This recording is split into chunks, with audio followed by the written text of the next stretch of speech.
Hello, everyone, and welcome to tonight's school committee meeting on Thursday, October 27th. Matt, can you lead us in the Pledge of Allegiance, please? Pledge allegiance to the flag of the United States of America and to the republic for which it stands, one nation, under God, indivisible, with liberty and justice for all. Thank you. Rita? All right, consent agenda. We have minutes from October 13th, 2016, and oath to bills and payroll. Make a motion to accept the consent agenda as read. Second. Motion is made and seconded. Any discussion? Hearing none. All those. Oh, one minor thing. I was not here at the end of the meeting to adjourn us, vote to adjourn us. So yeah, we can just make that one. All right, we'll make that one change on the minutes. Secretary? No, we don't. Well, Secretary, the Steve, some notes. We actually don't have these. We're just gonna make Mike was, Just reflected as voting to adjourn, but was not here at the end. Mike Mazzoni was not here, so on the motion to adjourn, on the vote of the motion to adjourn, we'll just strike him from yes, being recorded on that vote. done. Already done. Oh, here's our secretary, recording secretary. Catch her up later. All right, so. Good to see you here. Motion, I'll take a vote on the motion as amended. All those in favor? Aye. Aye. Opposed? None. All right. At this point, we have the first of our two opportunities for interested citizens. Anybody who wants to come and speak in front of the school committee on any matters concerning the school committee, please come to the podium. Name and address. Seeing none. Okay. All right. Superintendent Clencher, we're going to go to recognition. Do you want to move anything around, or are we going to go? I think we should be good tonight. We'll be able to just follow the sequence of the agenda this evening, because Jillian's with us tonight already, so. All right. So we have a student representative report, and Brian Provo is here to help out Olivia, who wasn't here. Yeah, all right. So the Russell Street will, on November 1st, have a picture retake day, as well as a school council meeting at 3 o'clock. On November 3rd, there will be a PTA meeting at 1 o'clock. And on November 15th, there will be bingo night at 6 p.m. For the middle school, on October 25th, there was a mix-it-up lunch day.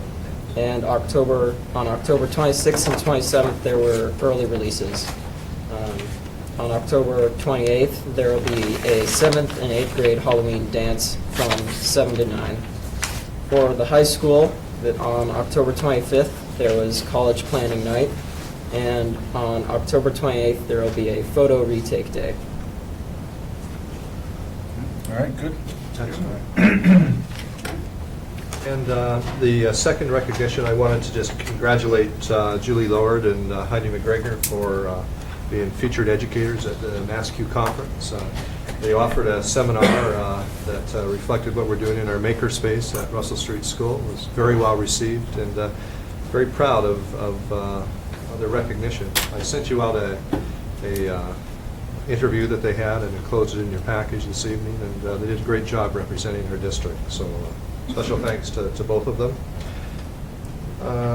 Another recognition, we've entered another year of Global Read Aloud, and I'd like to congratulate and thank both the students and the teachers for continuing to offer this program.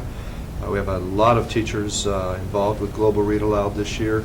One of our teachers actually partnered with a class in India and Skyped with them, so I was thrilled to see that. And it's really advantageous for our students to be able to not only read a specific book that's being shared around the world, but also to connect with students from around the world. So it's a fantastic learning experience. And as a superintendent, I'm very proud of what we're doing in that area, and I hope it continues to grow from year to year. All right, great, thank you. All right, moving on to presentations. And middle school.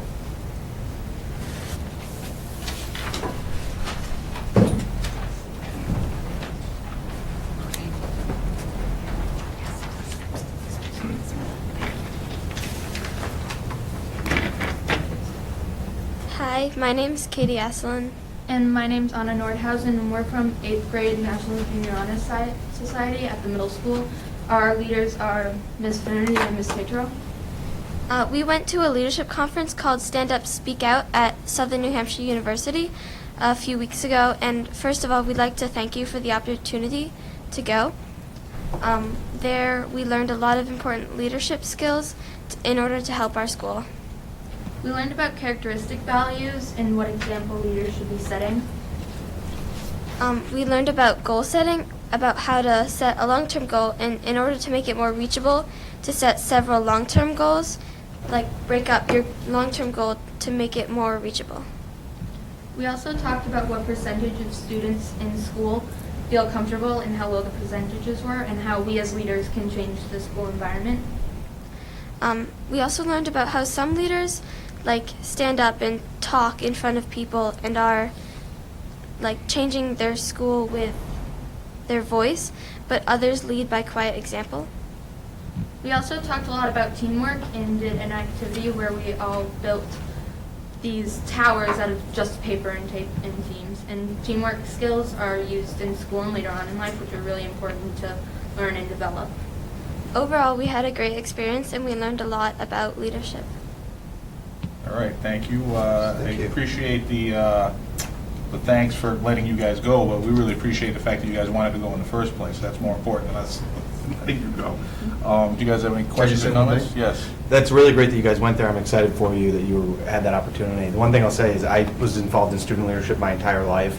I talk about it all the time. I think it's Yes, such you a do. great thing. I really encourage you to keep doing it when you go on to high school and even in college, because you're not going to realize it now, or even when you're in high school, or even when you're in college, but the skills and stuff that you're learning at this conference end up transitioning into whatever career you end up working in, and you can really make a huge difference. So even though it's a lot of work on top of what everything else you're doing, it's great that you're doing it. You should keep doing it. Thank you. All right. Thank you. Thank you. Thank you. Nice job. All right, moving on to old business. We're going to have a couple of presentations here on the Alumni Field Project. Let's actually do the fundraising one first. Okay. All right? Want to go up to the podium? Yes, please. Okay. That'll help the audio on the television. Sure. One of the very first times a teacher has introduced. So I'm Jillian Shaw, live at 10th Layride Lane here in town. Not only am I a resident, but I also have 2 children in the school system.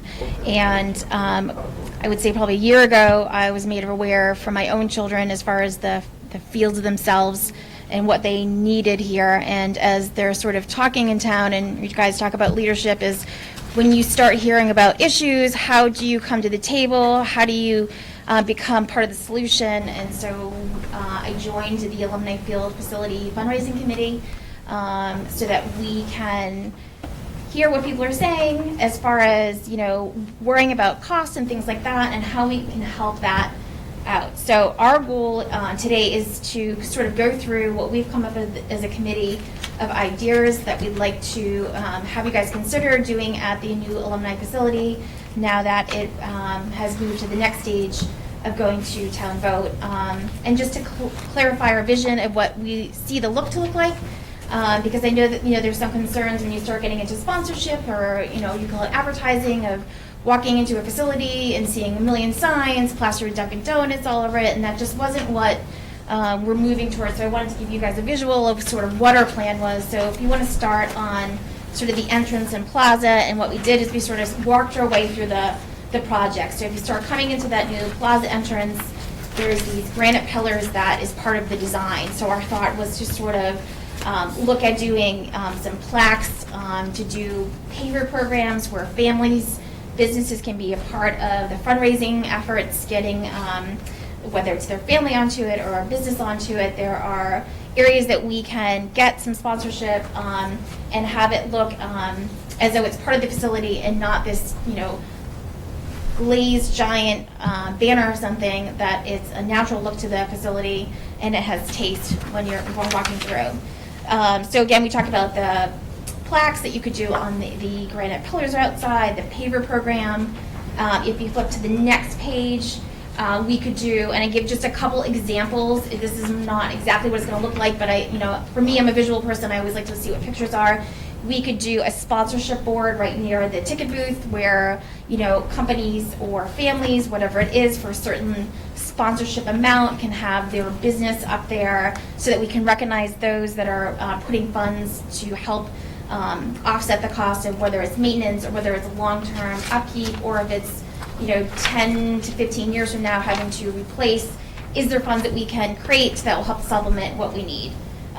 Again, the ticket booth is an option, so just looking at the photo that's there, we'd love to do sort of still that paw print up there, but then right between the two windows, there are opportunities for us to be able to do something like, so-and-so proudly sponsors. Again, it's not obnoxious, it's not in your face, but it's an ability for us to have sort of a trade back, someone who's going to monetarily support us. Obviously, we'd like to be able to give them something in return.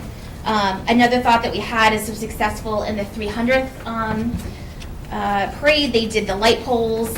You could very easily do these in the facility. You could do something like this one has 2 here. You could do, a business, and you could almost do like academic things on the other side. There's a lot that you could do. It doesn't have to be just, it could be a business on one side, probably sponsors the, where did the girls just come from? The Honor Society. It doesn't have to just be, since this is really a facility that will hit a lot of parts of our community, it isn't just about athletics. It can be a bunch of different things because graduation is held here. So there's lots of different things that we could do there.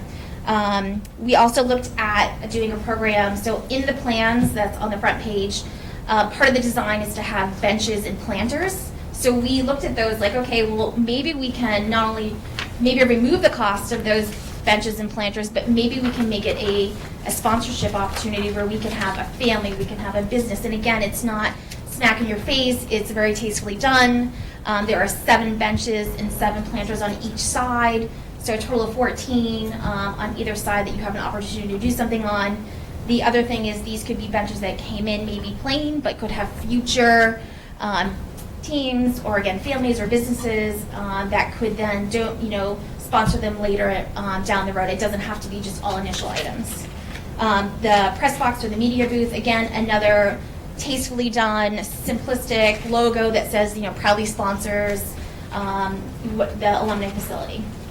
And then going on to the scoreboard, we went back and forth with a lot of these scoreboards because you go to some communities and it's like this gigantic with fundraising all the way around it. You can almost never even see the board. So our goal was to do something simplistic, do either a large sign that can either be broken up into 4 sections or can be broken up into 2 sections, or one sponsorship could take the entire board. So again, it's not some giant all the way around covering the board. It was tastefully done at the bottom of it, simplistic logo, simplistic colors. It's not in your face when you walk into the facility. We talked about doing a gator if there was the ability for, there's Kubota and Air. There are different companies around here that can maybe either donate it, but again, you're donating a $15,000 gator. What can we do in return? Can we do, proudly sponsored or proudly donated by on the side of the gator? So these are just ideas that we kind of want to run by you guys. We had met with Mr. Clenchy and kind of gave him our thoughts. So I'd rather give you more ideas and have you come back to me and say, well, we like this, but we don't that, so that you guys can see what their possibilities are and then what you think would be acceptable, what would be okay, what you're comfortable with, since this is, in front of our students and things like that. The last one is now that we've gotten approval for synthetic turf, there is the ability to do spray on. Now, I couldn't find the picture what I really wanted. And a lot of what we're talking about is things that can look, communities that we've seen. Schcmte does 4 corners. So you take the 2 end zones and you do 4 corners. And they spray on there for a year. And granted, we're not the size of Schcmte, but Schcmte gets $20,000 a corner. So not to say that we have to do it, but I at least wanted to show you possibilities. And then on the next page, I'll sort of talk to you where, and these are just estimates. These are not 100%. And I tried to be extremely conservative on them. Again, when you start looking at some of them, like for example, the benches, I just said 1 row of benches in case they didn't want a row of benches and planters on the side in front of the other field if they felt like it would be in the way. But so if we go through, we kind of got a size from Gail, and so based on that, it's about 5,000 pavers that we have the ability to. Now that's just the plaza. But if you look at the actual plan, right now it goes down the middle. It's a walkway, so you could potentially expand that paver program down the walkway as the years go on. So again, this is just the pavers in the plaza, but you have the ability to do it in different areas of the facility as well. And that at $100 each, which is pretty standard. Some towns did $125 to $150 for the pavers. And again, it's your family, it's your business, whatever it is, you can, put it in there, sort of like Castle in the Trees. They sold off pickets, you could say, and it really helped to offset the costs of building that facility. So that's about $50,000 if you got $100 for each paver. There are other plaques, so those 4 pillars in town. Say, for example, there are 4 sides. If we didn't want to do all 4 sides, we could do 2 sides. And the approximate cost of those plaques, and that's just 1 plaque on the side. You can do 2 staggered plaques. You can, we have more possibilities than just giving the rough estimates of these things. So it would be, the cost of the plaque is $350. We'd be asking $1,500 since it's a permanent item. It's not something that would turn over. We could get approximately $20,000 for that. The benches, we'd have 7 benches on each side of the walkway. It costs $550 for that bench to be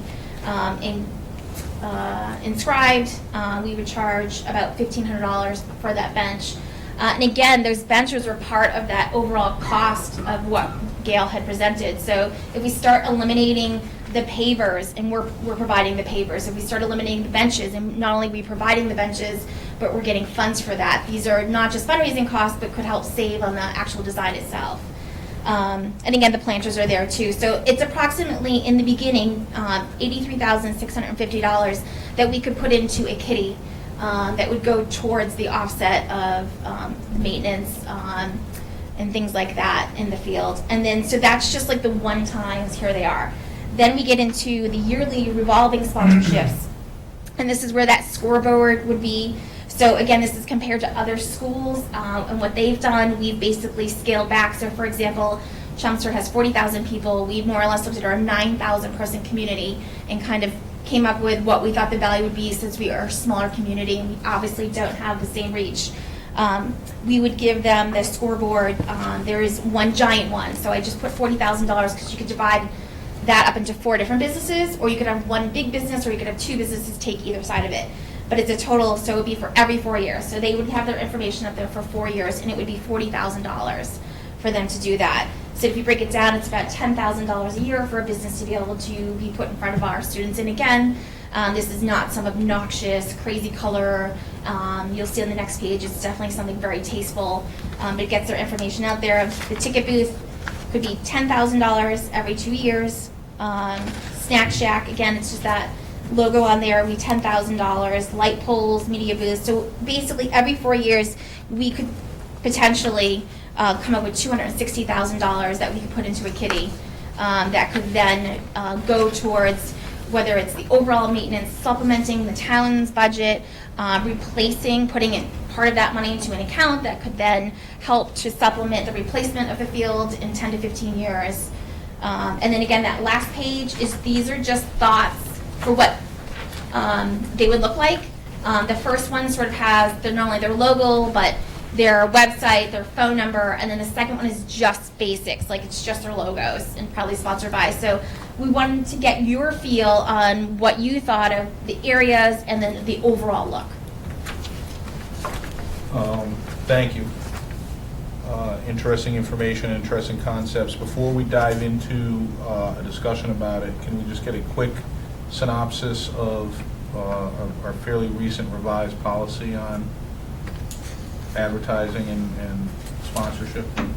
Yeah, so this will fall under, we allowed, it's titled Section 3, certain corporate support.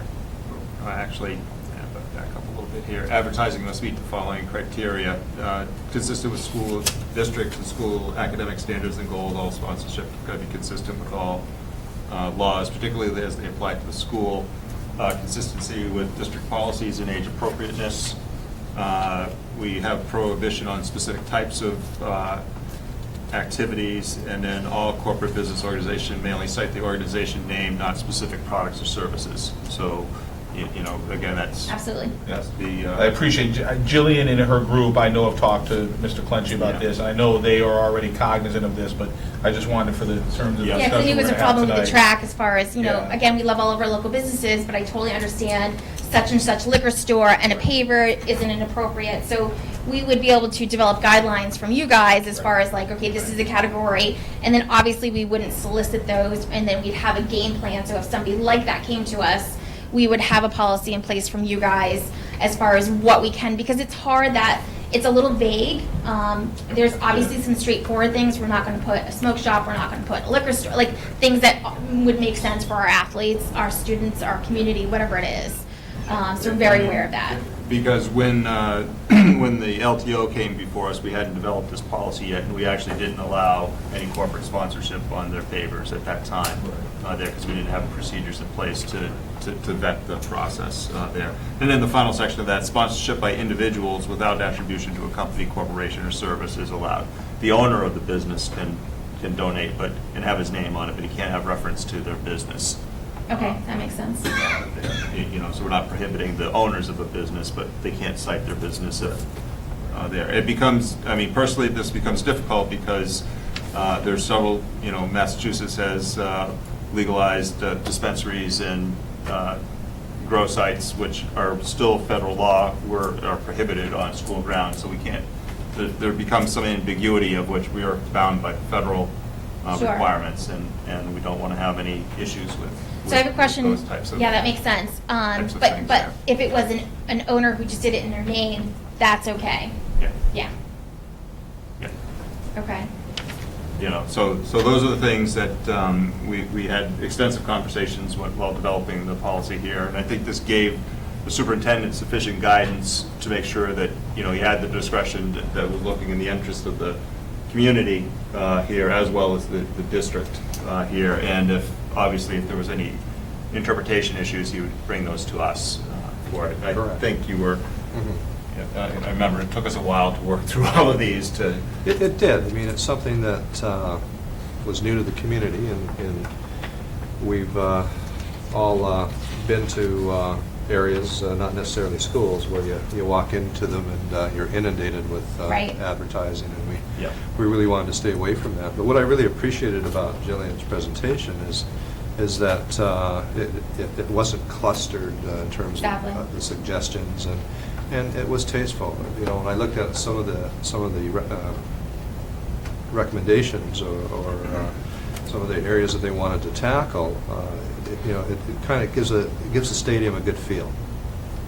And I really appreciated the work that you did in this presentation, because it allowed me as a superintendent and also the school committee to really see visually what you were thinking about, so. I think we're fully aware too that even if we have it, there is still a final approval from somebody above us. Like, this isn't just like, hey, we printed these signs, we're gonna put them up now. We're fully aware that there's a process to this, that not only does it need to be approved, but once it's actually done, it needs to be seen before the final stamp of, yes, you can print and go and put it up. We're aware that that's not our job, but that would be your job to be able to approve that, and not everything may be approved.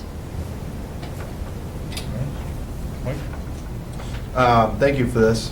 This was really nice. I'm a little bit less concerned with the design, although I think it's great. I think everything you did looked very tasteful. I could picture that being up there. So I do think it looks really nice. I'm not an expert on that kind of, you know, like landscape architecture or anything. What would be the organizational structure for maintaining this money?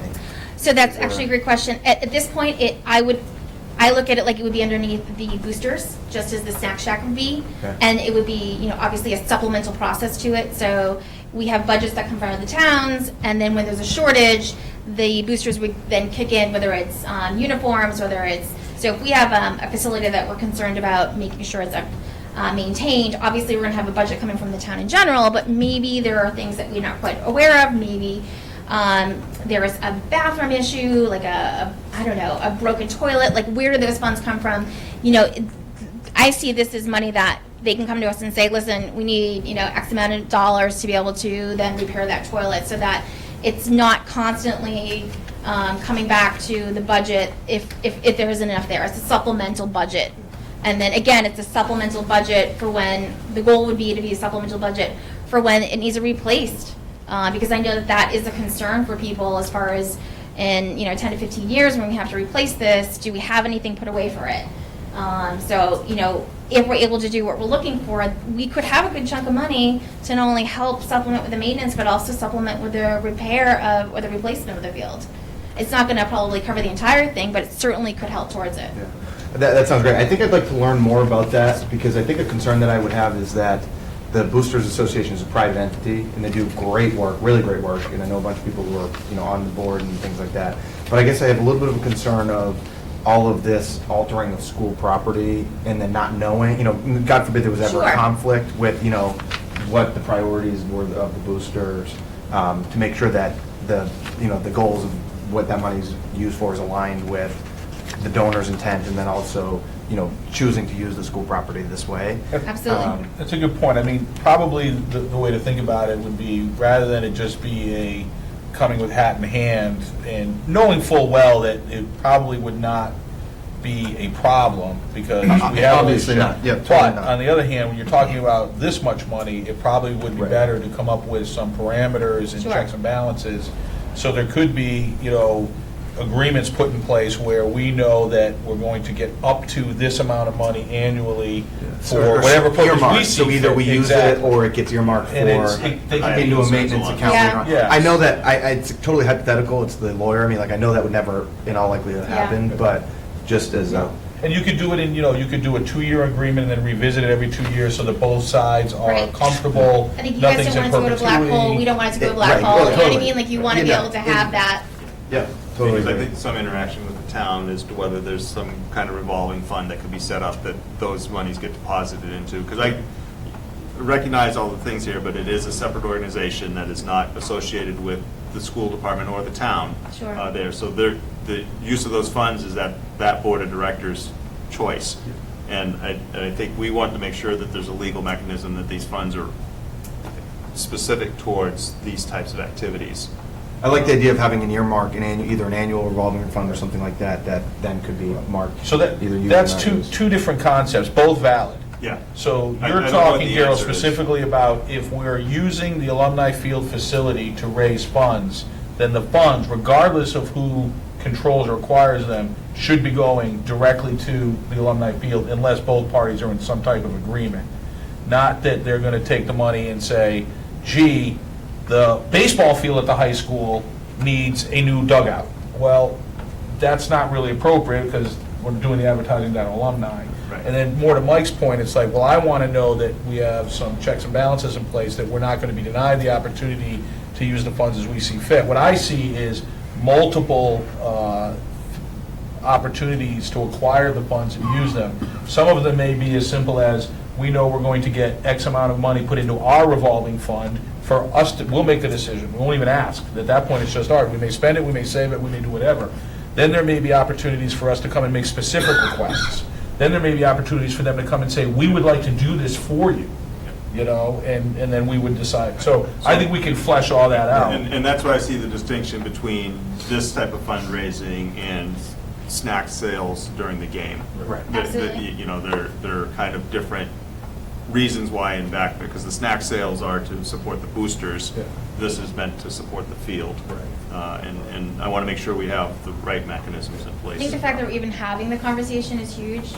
You know what I mean? Like that you guys, that we're at this point where this is a possibility. Right. And if we can set sort of a look and a standard, who's to say that we can't do something at the other fields? Again, tastefully done. Can you do something? Can we sort of help that along and give other fields opportunities by setting, whether it's the standard of what we're looking for as a town, how that money goes, and what happens with it? Now, you mentioned that you guys have been in contact with other communities that have executed on something like this. Yes. And you've talked about the way they've done it on the facility. Have you guys gotten any information how they, once they get the money, what the We have. mechanisms It's kind are? of a mix. Each community is a little bit different. Some of it goes straight to the school committee. Some of it goes straight to the facility itself. It's its own entity. And again, you look at Chelmsford and they're taking in that kind of money, but then they're also the ones that are handling the rentals. So, it kind of gets tricky because Okay. they have their own process going on, we can certainly ask them and get their. I'm just their looking thing. for, if we have a framework that other people have executed on, and Yeah, we can wouldn't definitely adopt it get that. wholesale, but it would certainly help us Sure. get along the road to making a determination of what's going to serve our community and the And I entities. jump in, Yeah. you know, because we're just starting down a path here, and I don't think we need to have all the answers here, but the whole concept of renting the facility and where does those funds go and what are they designated for is a part of a Right. broader discussion. Sure. That's not this group, it's with the Board of Selectmen and Park and Rec. Right. There, in terms of Right. how those are handled. Some, not the fundraising aspect, but some of what you just talked about was discussed very briefly last night at the joint Board of Selectmen and FinCom meeting.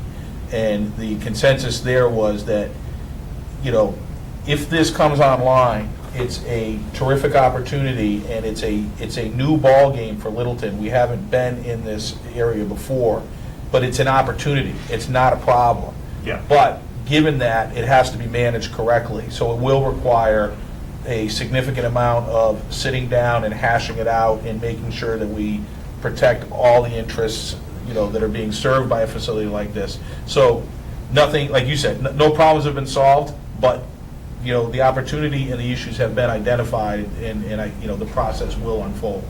So A couple of things. First of all, this is a great opportunity for the town. It's imperative, though, when you're fundraising and you make it clear to the public what those funds are going to be collected and used for, that you stay within those parameters. So I really urge whoever ends up being the controlling body to make sure that those parameters are well documented, and that the people handling that money know what that money should be used for. It's part of an evolution. I mean, we have a number of boosters clubs within our town, within our school district, although they're not controlled by the school district. We have 4, I think off the top of my head. And the difference between them and this is the volume of money that they handle.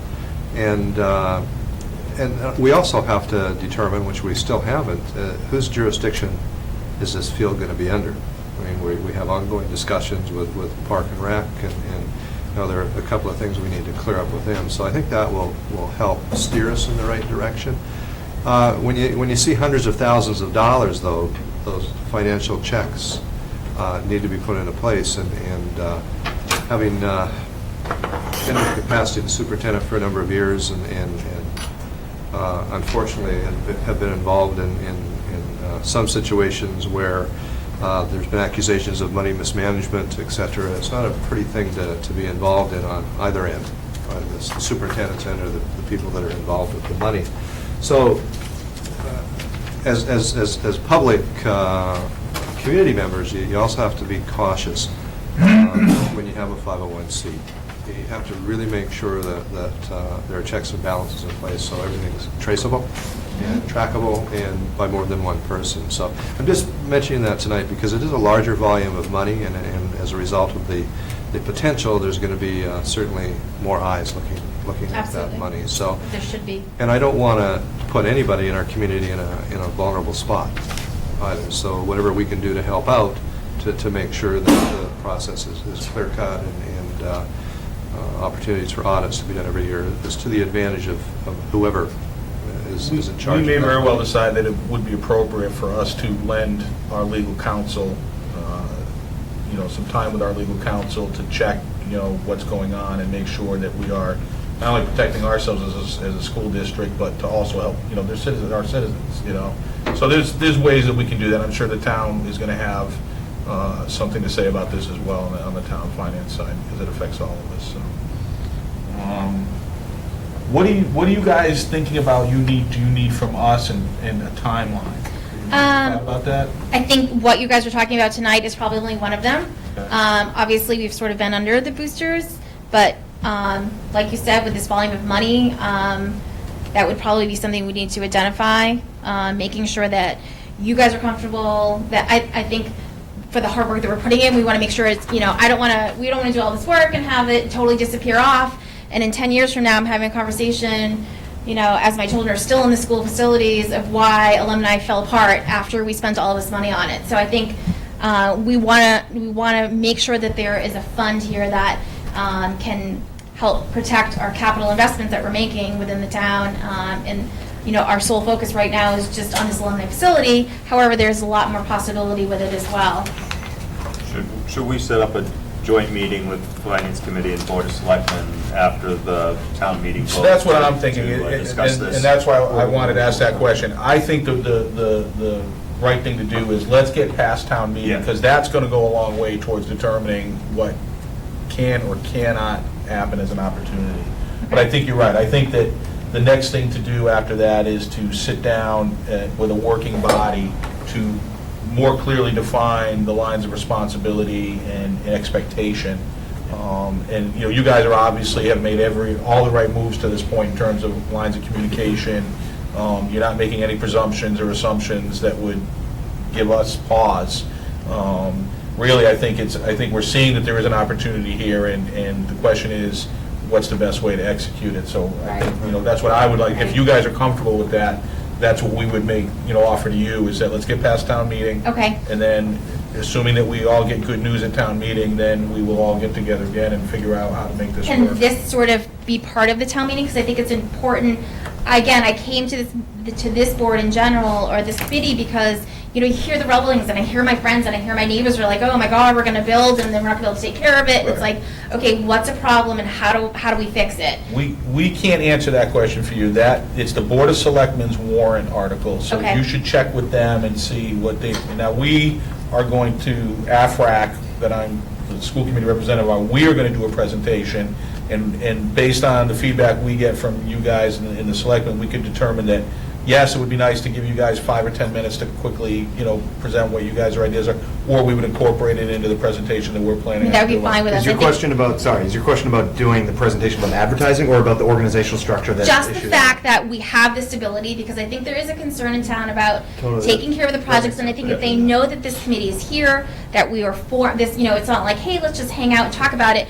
We are putting these structures together, we're moving forward this. We want the town to know that, yes, one of the main concerns about this is how are we going to maintain this field once it's done. We're working on, you know, is our budget. We want them to know that there is a supplemental budget, however we divide it up, whatever happens. And not only that, but the long-term replacement cost of replacing the field, how is that going to be handled? I mean, these are all the questions that sort of, I know is coming through the town. It's like, who's gonna, what if we don't have enough money to take care of it? How are we gonna get the money to replace it in 10 to 15 years when we need to? So if we have this, I think this could help people understand that this isn't just like, well, we're gonna build it and leave it. I want them to know that there is a plan in place to help take care of those things. It's not going to 100%, but it's a plan in place, and not just a thought. It's a plan that's moving forward. Quick question, do you guys have an estimate of annual or? Yeah, so it's on the second to last page. I saw the rest of the numbers. So the initial amount was looking at $83,650. Oh, sorry, so that, I Oh. don't interrupt you. Yeah, sure. The maintenance cost, not the estimated. No, I mean, fundraising. I feel like that, so actually from you guys, I think we need to know what the actual, who's doing it and what the actual amount is. I feel like that number should be pretty predictable based on, it should be similar across every type of these fields nearby us, Yeah, right? I would think. we know what it is. So It's we- the You mean AFRAC as far committee. as the new field, what the meter? Yeah, exactly. Okay, right, I right. got you. Just so that you can Yes. show people, maybe at town meeting or anywhere else, that if we can collect $250,000 every 4 years and spend X on, during that same period. Yes, I don't have that number, but I know that that number's out there. Okay. So I have a slightly different opinion on that. I think at town meeting appropriate to let people formally know that the organization was stood up with the intent and purpose of fundraising. Yeah. I do not think they should put any commitment of what they will fundraise, as well I as our didn't say town that, budget yeah. should not be premised on Yeah, them but funding it. you got to be careful about So that's what I mean. the So- implications that can be drawn. Yeah, right? so I think, I would recommend that it just be a very small piece, that we form this Yes. 5-0, you formed your piece here with the intent of doing this, Okay. because any commitment is really the town's commitment. You can't, Right. you're not committing to fund $200,000 worth of repairs in 5 Correct. years. Yeah, I didn't say that, No, but no, people no, are going to want to know that. that's what are gonna people wanna will know that. assume, though, if they're given this presentation. And People are that's- going to want to know that, though, when they're going to vote. They're No, gonna no, wanna they'll that. know that's- that, but that's you can't, for all the they're town saying, you can't say, officials to hey, it's gonna address. cost us $12,000 a year to maintain the field, plus a $700,000 placement. And oh, by the way, we expect to raise $260,000 a year, of course because they'll draw that. Absolutely. They'll Make that apply. way. Yeah. Yeah, no, that's what I mean. Not the It's- I know. It's more the question of like, what happens if this happens? What happens if that happens? What if we only have X amount of dollars in the fund and we go way over that and we don't know what to do? Yeah. That's what this is here for, so that it can supplement what we're already spending as a town if it runs over and it's not what we had expected. And just- Anyway, just caution how we do that presentation, because it's a town responsibility Absolutely. to We, do it. AFRAC has deliberately not talked at any length or degree about fundraising or rental. Right. We've made very, very broad assumptions about that. We have not tried to quantify that in any way, nor to suppose that that would be a reason to either do or not do the project. Right. Everything we've done is on the assumption that it will be funded and supported by the town. And opportunities like this, whether it's fundraising or rental, would only be an opportunity to either do more or to defray. Right. And even that is more than we've probably talked about in a summer and fall's worth of meetings. But I mean, that's all. I just want to caution whatever I think presentation the supplement or wasn't the great, the discussion. best word, but it really is like, I know that there's already line items that the town is in the budget, and what happens when we go over is sort of what this plan for this You know, fund I is think I for. created the confusion by conflating the fundraising presentation with the design, build, Gotcha. and maintenance of the, I'm just saying that when you get to town meeting, I may be talking to the wrong person about the maintenance and those costs, maybe a separate part of the conversation. I'm just saying for my benefit, it's the whole conversation, I want to know that, just so I can get a sense of what I numbers. mean, I thought the analogy you used of a broken toilet was excellent. Right, toilets are gonna Right. break, we don't know exactly when they're gonna break. They opened up the control panel to the scoreboard the other night because it wasn't working, and squirrels had gotten in there and nested. And, so, it's not big money, but it's money that we would prefer not to have to go find, because we've already accounted for every penny. So if, we have an opportunity to do something like that, those are some examples Right. of things that we would Right. say, gee, what a terrific, thing to Absolutely. have access to. Right. It's just like them buying sweatshirts for the teams, and Yeah, but right. we can't be dependent on them Exactly, doing correct. that and Right, you certainly zeroing it out of wouldn't, right, you budgets. certainly wouldn't, right, For make your uniforms. operating budget contingent upon a cash Exactly. flow Right. from a It's third like a party. rental. I mean, you could have somebody in there for 10 years, and then they can move out, and you can be 6 months without, there's no 100% guarantees in what we're doing here. You may have a sponsor who doesn't fulfill their obligation and goes bankrupt. You know what I mean?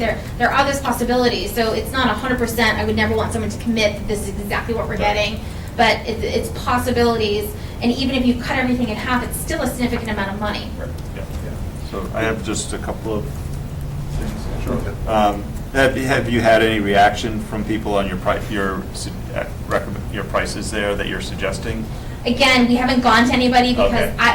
I think when you go to these businesses, you ask for money, you need to be prepared what you're doing. You don't want to go in there not knowing, if I'm going to ask somebody for this significant amount of money, you need to have all your ducks in a row. Okay. And I think we're working on sponsorship levels, platinum, diamond, all those types of things.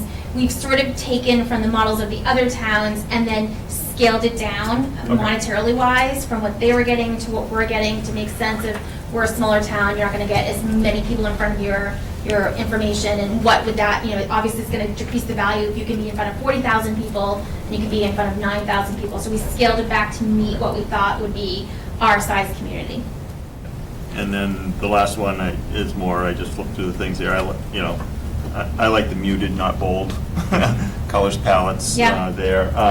Relative to placement, I'm always concerned about sight lines during the school day for, that students aren't looking out the window and looking at, so having it distributed around, I think is a good thing.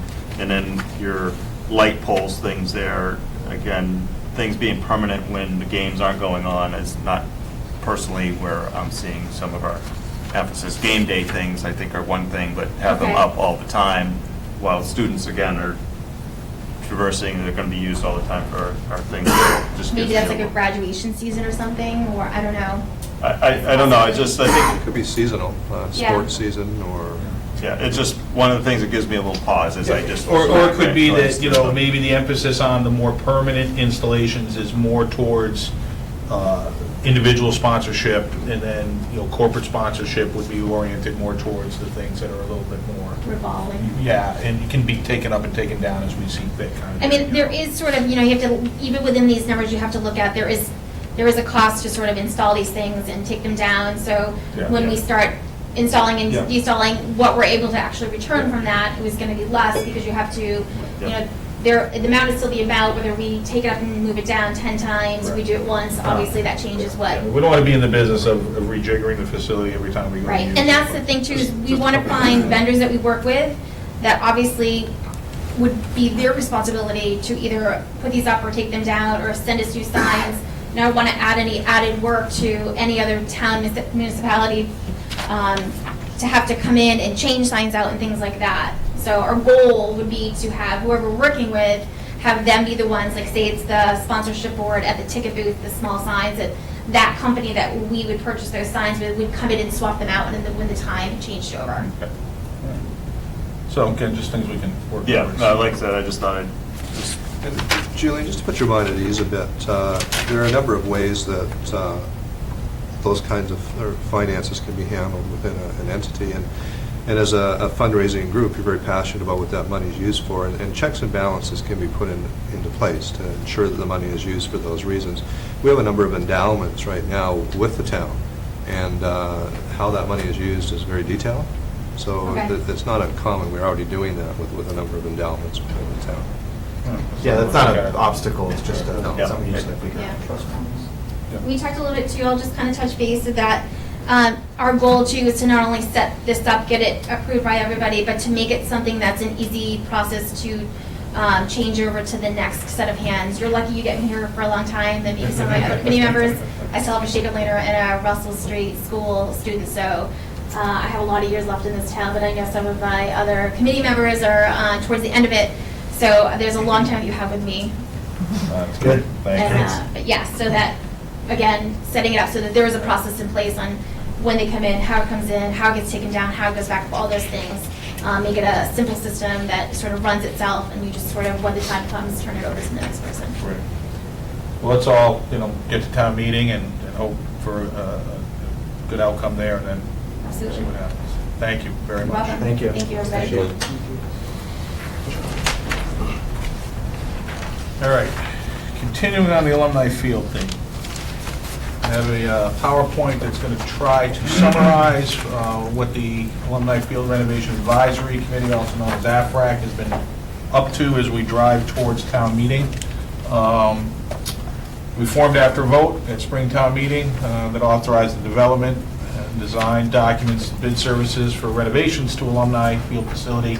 And we also were charged with evaluating both natural and synthetic turf options for the playing field. We've been meeting over the summer.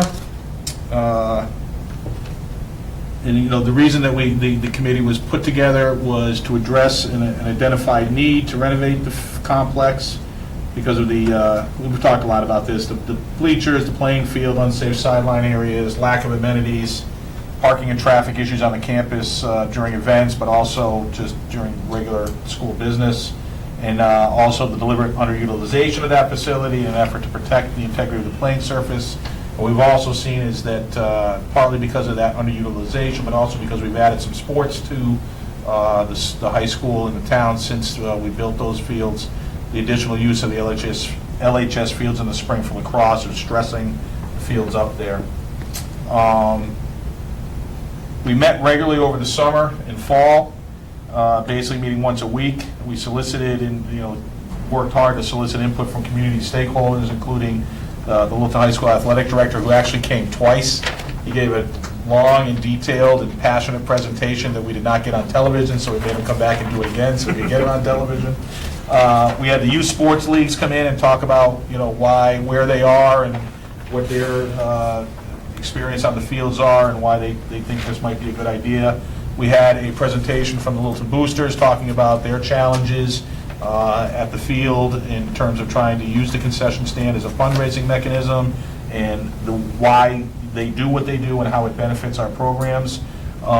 We also had a natural turf rep, somebody who works for a firm that specializes in the installation and maintenance of natural turf fields for athletic competition and use. And we also brought in a rep from a synthetic turf field, a company that specifically works on installing and maintaining synthetic turf. So we got a lot of information from both of them.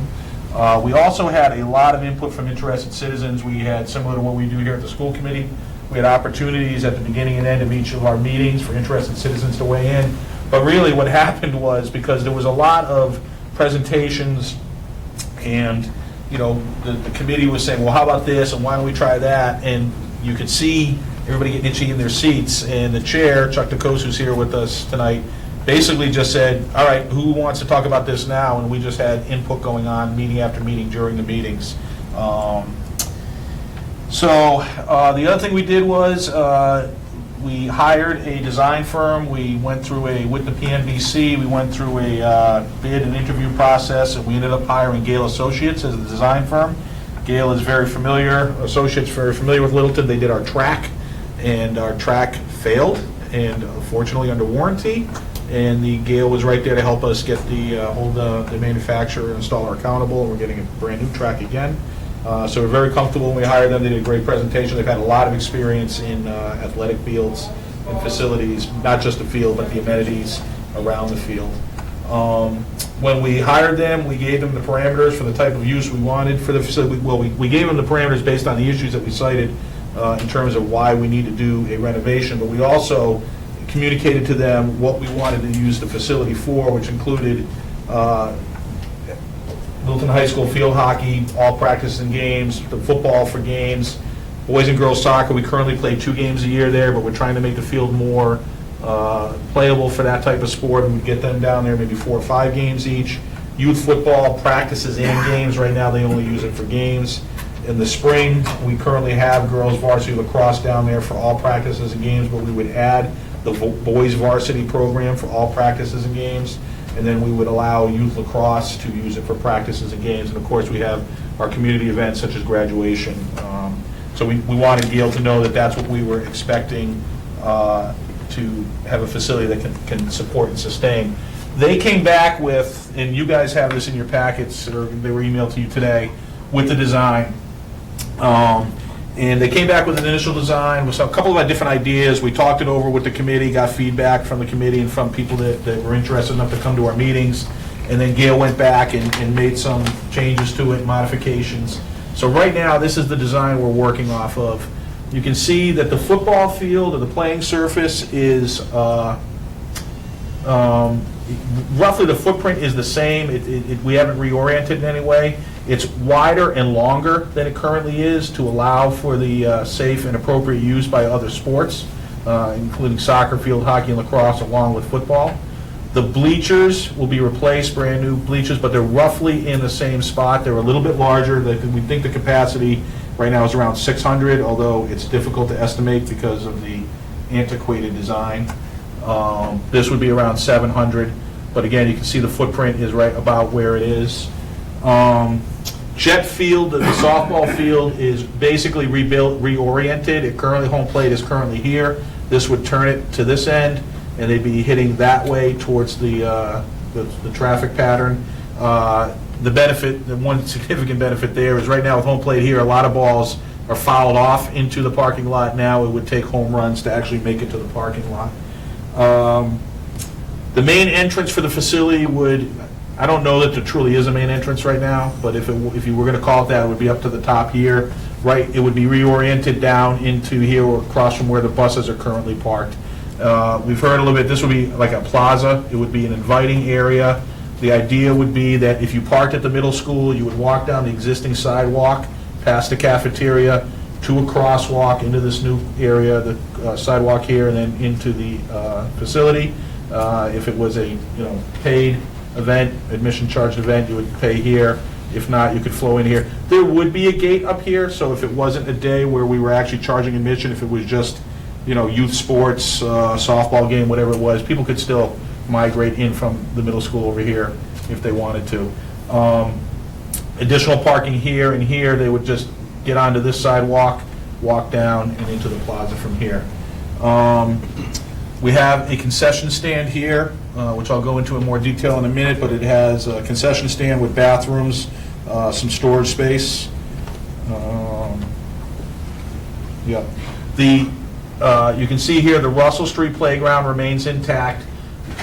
Right now, there is a little piece of this open area. There's no equipment in here. It's just an open area, and so the field now, or the footprint of the facility juts out into there, but this is still a very large area where the kids can, play, pick up soccer games or football games or whatever they do to each other now. But there's still plenty of space in there for that. You can see where the swing set is.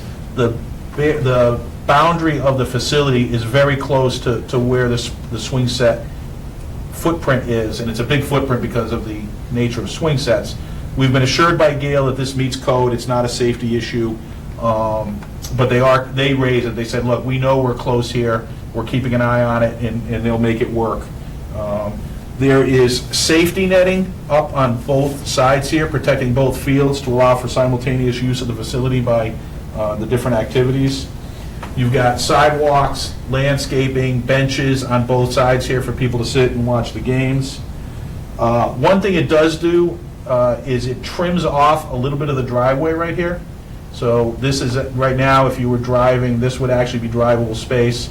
It's trimmed off. It's perfectly fine, meets all codes in terms of allowing for two-way traffic back and forth, but it is a little bit of a change there.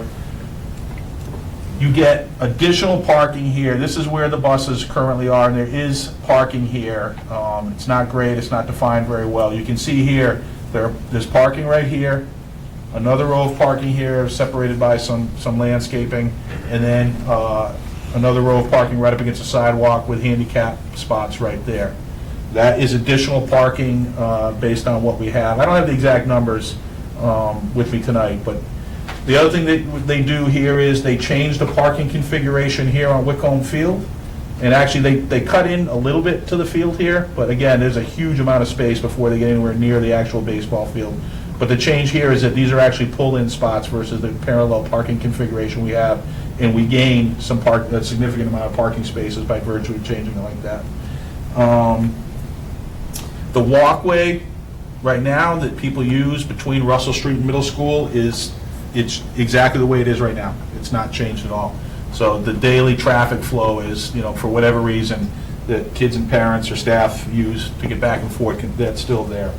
I can interject right there? Yes. There will be additional lighting because of the nature of where the buildings are and that kind of thing. So anybody that's walked from Russell to the middle school presently, it's pretty dark.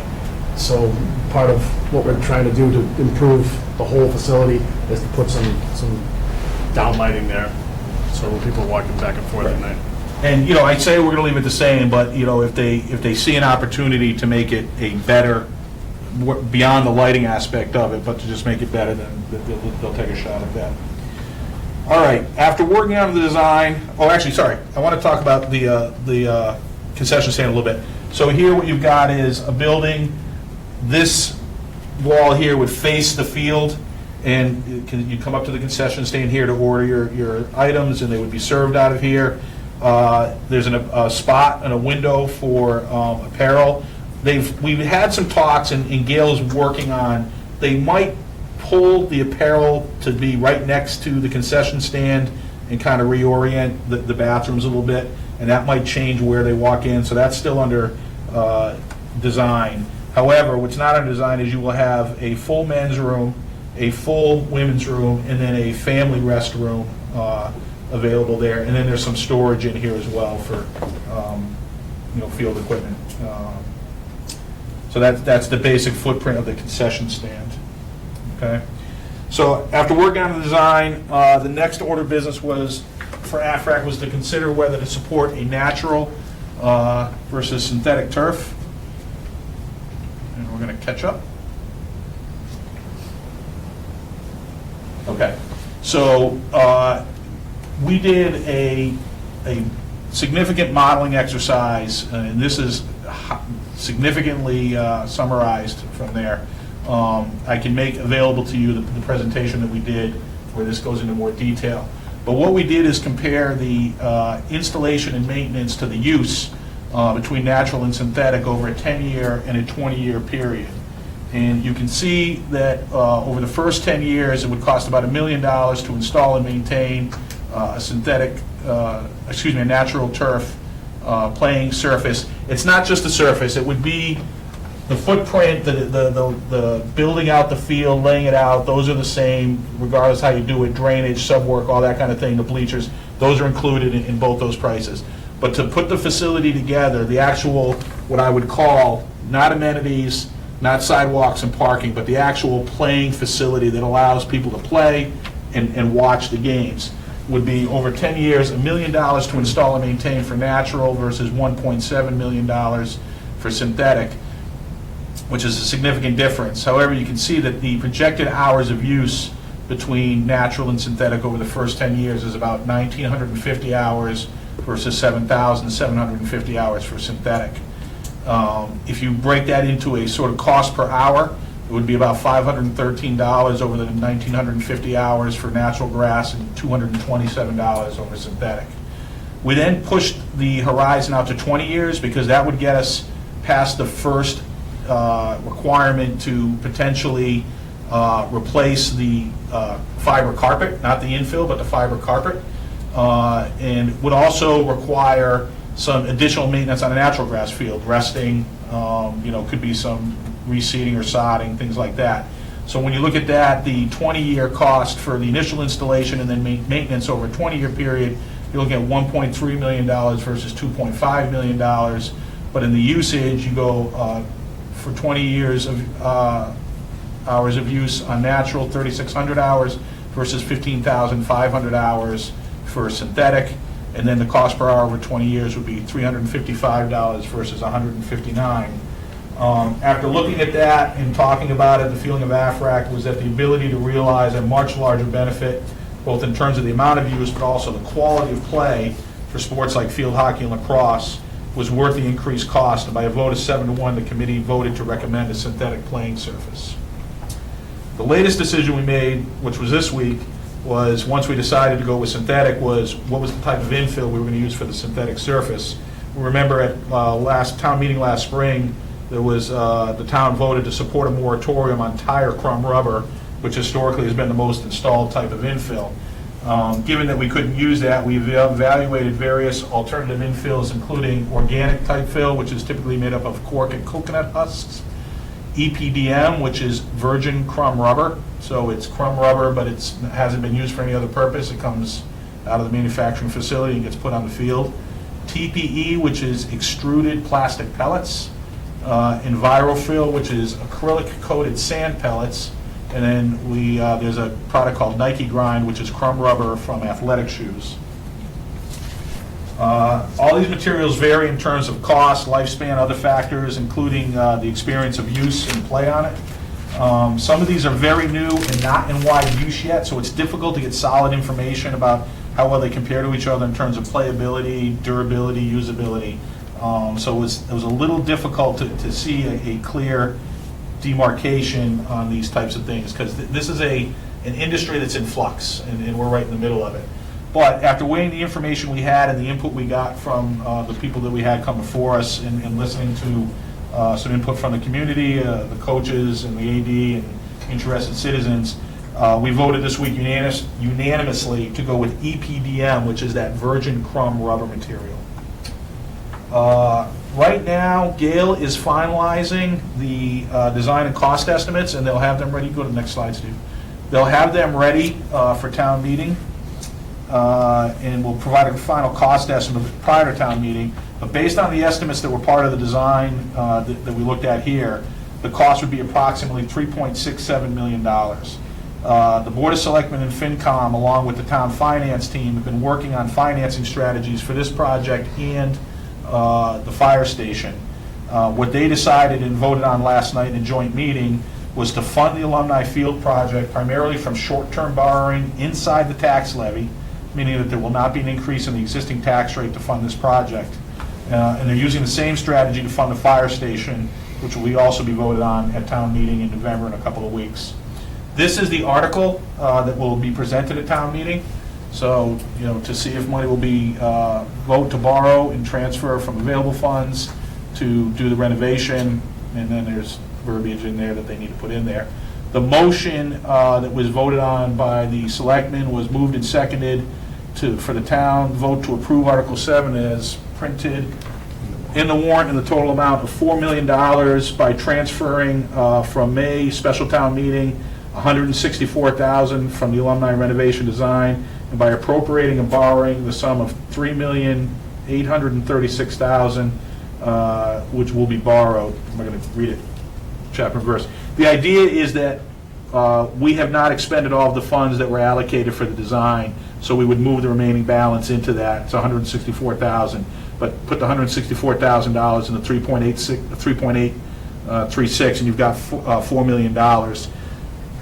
Again, that's not to exceed type of concept. We don't think it's going to be exactly $4 million. We're still waiting to get that back.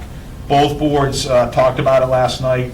We talked about maintenance, the memorandum of understanding, the fact that if this does get approved, there's going to be work need to be done on ownership, maintenance, who's in charge, things like that.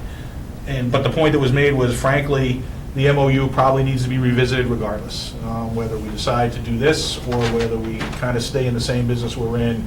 We're kind of in a situation where it's clearly not working, so we'll have to revisit that, which is fine. The other thing that's going to happen at town meeting, there's a separate funding article for a professional firm to come in and do an assessment on all the playing fields in Littleton to evaluate the current state, figure out what our long-term goals as a community are for the use of our existing fields and whether or not we need new fields beyond alumni, how we want to maintain them, things like that. So that money has also been allocated and voted on and approved by both the Board of Selectmen and the FinCom. So, we've talked about doing Alumni Field as a facility. There's many aspects of it that you wouldn't find it on other fields, the bleachers, the lights, the amenities, things like that. But that doesn't mean that the other fields aren't being considered. There's been a indication from the town that they would like to see the town, the town citizens see the town government take another look at how we do our fields and stuff. So that's hopefully that will get approved and that will happen as well at town meeting. So that's where we are. I'm willing to entertain comments, discussions, and questions, but I would like us to consider a motion and a vote on the article as presented here that will be brought forth to town meeting in November.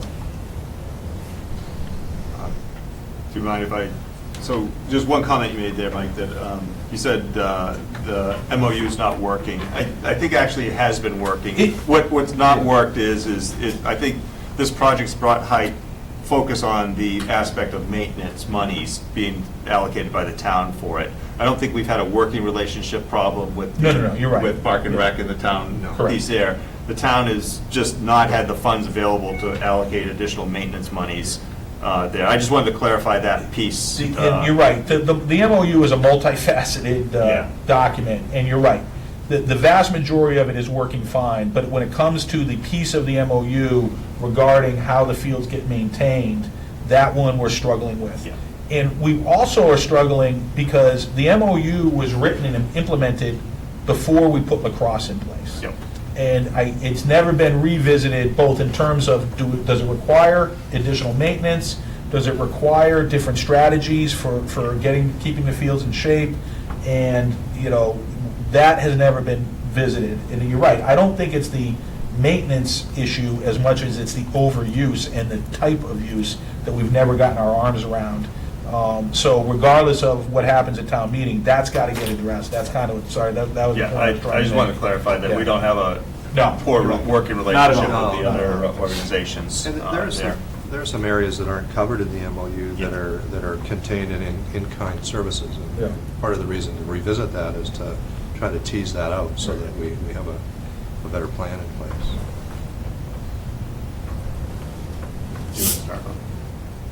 I have more comments, but I'll give people a chance first. Matt, any comments or questions?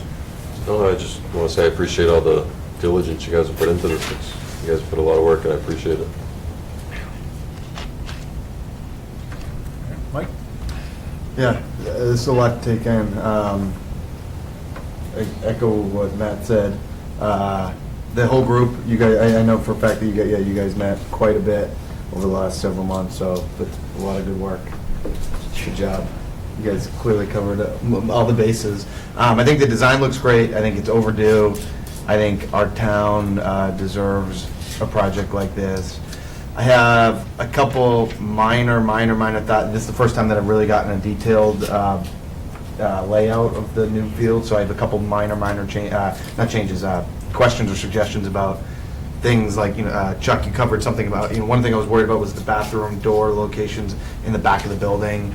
I know that kids tend to hang out over there, and it just seems strange to me if it was dark and a weird corner back there, but you talked about maybe there'll be lighting back there. And some very minor things. Otherwise, I think it's great. I'm excited for this to get underway, and totally support motion to support the warrant. So I had the advantage, PMBC got the plans last week, so I've been looking at them with my PMBC representative hat on there. It's a hard hat. So I have a bunch of comments for them, but the ones I have for tonight mainly concern the school aspect of it here. I'm a little concerned about, the current bleachers are open bleachers, so the fact that they are by the playground, sunlight still goes through. It's not a big wall there, and I think you touched on it there. As those bleachers move down towards the swing set there, they're going to present quite a barrier in terms of the visual impact to the students and when they're using the playground. I'd like us to see what we can do about that, whether there's something. Will that be a flat wall in the back? I don't know what the back of it looks like. I don't know if it's open bleachers in the back. Yeah, we got. Yeah, yes. It's not going to be a flat wall in the back. It's going to be open in the back, but there'll be right now, we're not code. We can't have open space. Yeah, no. I'm just talking about in terms of now, even though they're near the playground, the sunlight comes through them because they're open. Right. When they become a solid mass, is that going to create a dark area? We got the students there in terms of what's the impact to them from the playground perspective. I appreciate that. I'll be honest, I hadn't thought about that, Darryl, but the sun does come kind of from like the town hall around kind of the far ends of the LMS end zone and across that way, and that's kind of towards the high school. That's the westerly. Yes, It's got the southerly exposure. I would say in the afternoon, there'll probably be some sun depending upon the time of year behind the bleachers, but for a good part of the day when the kids are at recess, I would imagine that the sun is going to be blocked because of the bleachers, and there will not, some sun may permeate through because it's not going to be, Fort Knox, but some could argue that keeping the kids protected from UV is also a benefit. I guess I just like to make sure that our principal engages in a discussion with you about making sure that we'll bring that to Gail and ask them what they think about the. Not the sun lamp in the back corner. Maybe it makes sense because I hadn't thought about that. That's a good point. I drove over and looked at it. Yeah, I get it. And when I saw the encroachment there on it, the back with the bleachers and the play set on it. And then the other concern I had, and I guess I'd like to maybe punt it back a little bit to just look at, the restrooms being in the back of the building. If they could be located more on the left side where there's a lot more traffic flow for people, that it's not a dark, I know we're going to light it, but it's still odd to have the entrances in the rear of the building, which is out of the main traffic flow. It's just an area for people to gather and have mischief. I think the struggle with that's going to be that's a multi-purpose building. Yeah. Because if you don't put something, if that's not in the back, what is in the back? Maybe the storage room, or anyway. It's just that those will get frequent traffic during events. Another thing is if you move the apparel thing over, you might be able to have entrances. Well, yeah, the idea was to move the apparel in the women's room this way and the the apparel and the men's this way, the women's to that side. So maybe if you had the women's go. Yeah. Again, we can. Those are valid rather than us concerns. design it, I'd like to punt it back. We will reflect those back to consideration. Gail and see what they have to say about that. We have given them some of that feedback, Darryl, but just keeping plumbing back to back. This is kind of a value engineered building. We're not looking to do the gold-plated dome. I'm just asking if the orientation internally could be rotated 90 I get that, degrees. but the current state is going to be completely different from the finished state. It's not going to be, right now, Michael, to your point, kids hang out behind the bleachers, it's dark back there. If they hang out behind the lava shed now, it's dark back there. There's no additional lighting. We've got those big lights on poles. Once the kids get behind those big lights on poles, it's pretty dark. This is going to change a lot of it. There's going to be buildings around the entire perimeter of the building, and although I appreciate it and I would love to be able to design this differently, we've kind of used this box and tried to rejigger it as much as we can. One of the things that the architect said that he could do was to kind of flip-flop where the men's room and the women's room, men's room / lava apparel area, flip-flop those, because then you have a contiguous concession, whether it's food or apparel. And we might be able to actually not put that solid wall between concession and so those are some of the things that we think we could change, well, probably at cost neutral or maybe some savings. But once we start shifting the plumbing around where you can't get that back-to-back on the chases through the walls, it gets pretty costly. And that's pretty expensive building as it is. I mean, you're talking about some of the houses in your neighborhood. I saw how the estimate on that. It's 3 times the square footage in some of those houses. still, We'll raise it with Gail and see what they come yeah, up I with. mean, you know, Time to the- I know you've got multiple hats on. My hat is also to draw attention to something that No, we're and I concerned about. appreciate it. That's, Here, on it. So, appreciate the input. and then the rest of them are more technical questions that will come back via the NBC. So, great. All right, any other further discussion? We'd like to entertain a motion, please. I'll make a motion to support, does it have an article number? Yes. Article 7 at the fall special town meeting. Second. Motion's been made and seconded. Any further discussion? Sorry, before we vote, so I did have, Alex called me to tell me he wasn't going to be here, and I told him that we were going to have a discussion about Alumni Field, and he said he was up to date on what was going on. He said he is very supportive of the project. He wants it to go forward. He would vote in the affirmative. The only issue he raised was an issue relative to the funding strategy, but not just simply on alumni, just the idea of funding large capital projects inside the levy can have an impact on the amount of money available for operations. And he just wanted to raise that issue. It wasn't for him objectionable enough to certainly not support the project. He's very supportive of the project, but he just wanted to raise that. So I think that ends the discussion. So all those in favor of the motion? Aye. Opposed? None. All right, great, thank you.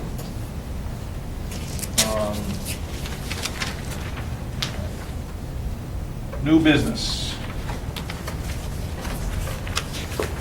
Every year, we have the principals give us an update on school improvement plans, and we always do it this time of year. So we've allotted 7 to 10 minutes for school, and 10 minutes for questions at the end or in between, whatever the school committee prefers. We're going to start off with Shaker Lane School, so this time I'd like to invite up Principal Faraday.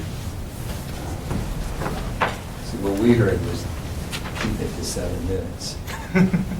We did say that we would give any extra minutes we had to our friends who were coming after us. So, some of what I'm going to talk about tonight were some of the same things that you heard when we talked in June. There's a few that are new that I want to expand on a little bit.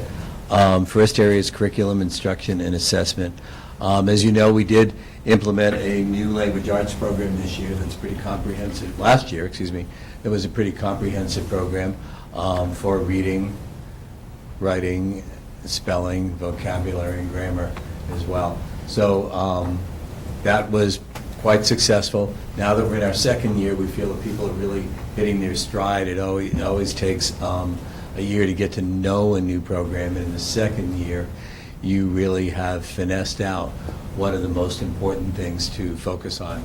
So we did that. We were able to expand our nonfiction informational text library, both in our library and in our classrooms, through a variety of funding sources, some through our very, very generous PTA and our parents, some through grants and other through the school budget. And it has been the focus of the frameworks, or a major change in focus of the frameworks has been on nonfiction text. So that has been a great addition to the school. In terms of assessment, we looked hard at what we were doing for assessments in language arts. As many of you know, for several years we had been using the DIBELS. We felt it was time to relook at that. We chose to focus on the Fountas and Pinnell benchmark assessment system. Fountas and Pinnell are pretty well-known researchers in the area of language arts and practitioners in the area of language arts throughout the country, and especially in Massachusetts, where they both originated from with their work. So we have been making changes in what we're doing. We haven't fully adopted that system. What we have done really is we're using a hybrid this year, one of Dr. Jamian's words, using the best part of what we used before in the DRA and the DIBELS, and also integrating that with some new practices as well. As part of that, we certainly have continued our review of student progress, and we hold data meetings in that area and in math 5 times a year to look at our kids really making the progress that we expect them to be able to make. We formed a report card committee last year, and they developed a draft of a new report card for us to be using in first grade and second grade. Many, many thanks to the hard work that they put in. We are hoping to get that draft out to parents during the late fall, early winter months for feedback. We may do a pilot implementation for the second trimester that comes up, depending on the feedback that we get from parents, because we feel parents need to be included in that too. The reason it was important to do that is because we needed to use up-to-date information when we're assessing our students. You can go to the next slide, Steve, professional development. Lots and lots of professional development opportunities, but some of which were district-wide, such as executive functioning. We also did training, of course, in the new ELA program. We did training in Second Step. We've now adopted that school-wide. For those of you who don't know, Second Step is a program that focuses on social emotional learning. There are units that are consistent across K1 and 2 grade levels in skills for learning, focusing, attending to tasks, following directions, empathy, managing emotions, and problem solving. And it's good for us to be using something consistent and using consistent language across all of our grade levels. You'll see in another slide that we've also put an emphasis on integrating that with our HEART program, which is still a foundation of what we do at Shaker Lane. Ongoing ALICE review and safety protocols. We certainly are doing that every year. We're doing that again this year on May 9th, looking at the updated materials that the Safety and Security Committee worked on last year, and ongoing professional development in technology on integrating ISTE standards, on using applications like Explain Everything and Book Creator and Seesaw into our teaching as well. Community communication. Right now, all 22 teachers at Shaker Lane have blogs that they use to communicate with the community and with parents. They're updated on a very, very regular basis. Also using Twitter accounts to get daily information out. Kelly mentioned the Global Read Aloud. We have 17 teachers this year participating in that. That's a 100% increase in what we had last year. And we've really left that up to teachers as to how far they want to go with that. Some are Skyping with a variety of different classrooms. Some are just focusing on one classroom. As Kelly said, we've had Skyping happening with India. We've also had Missouri, Minnesota, California, New Jersey as well. And the focus, the idea behind that was that if you can get students to communicate over a common thing like like a book and literature, you can probably enhance communication with other topics as well. So that was really what the focus was for those people who founded the Global Read Aloud Day. Global School Play Day. We initiated that last year. We will be doing it again. Plato said you can discover more about a person in an hour of play than in a year of conversation, and I think that that's really true.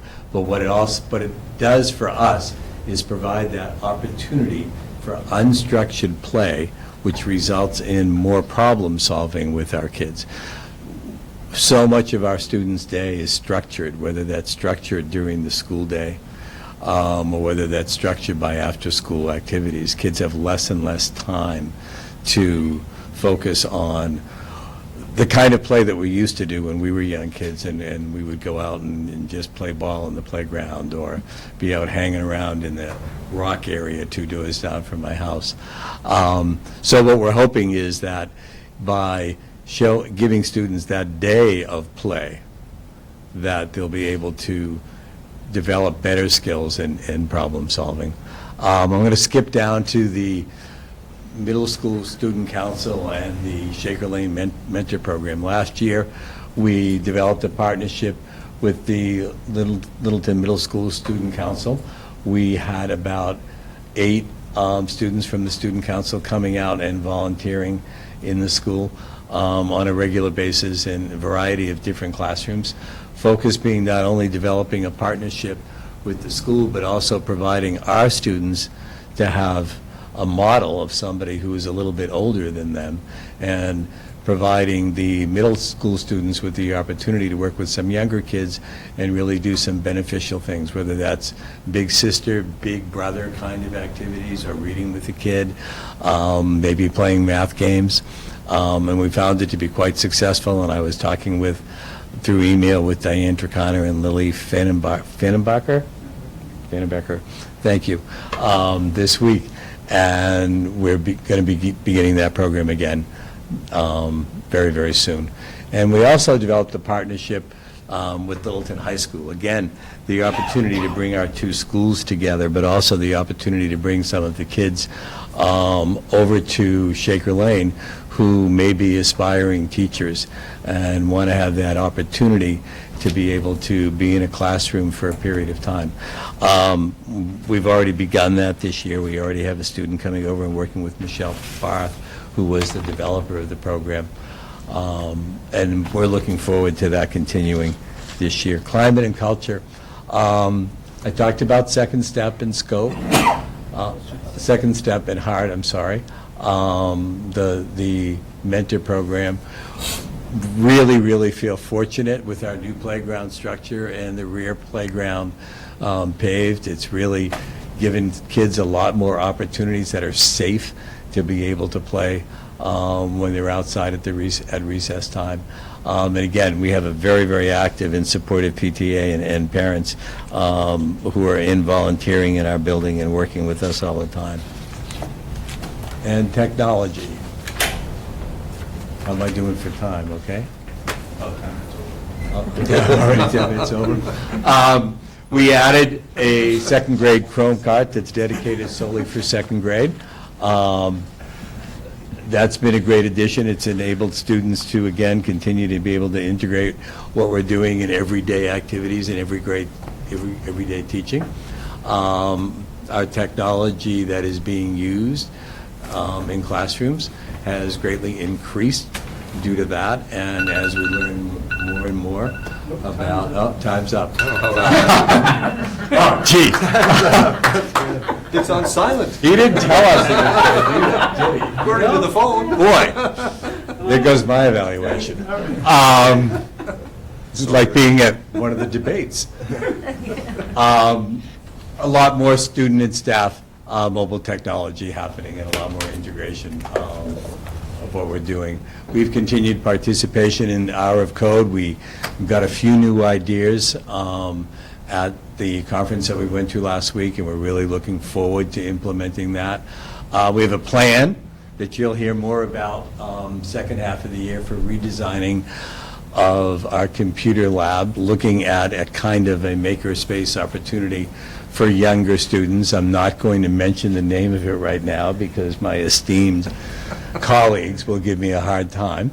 Numerous professional development opportunities in technology, continuing with our, we had our first session of Tech Tuesday, our morning professional development before school this week, and we're continuing to integrate the ISTE standards. I think I have about 2 minutes left for questions. It's all right, you did well. Any questions on the Shaker Lane School Improvement Plan?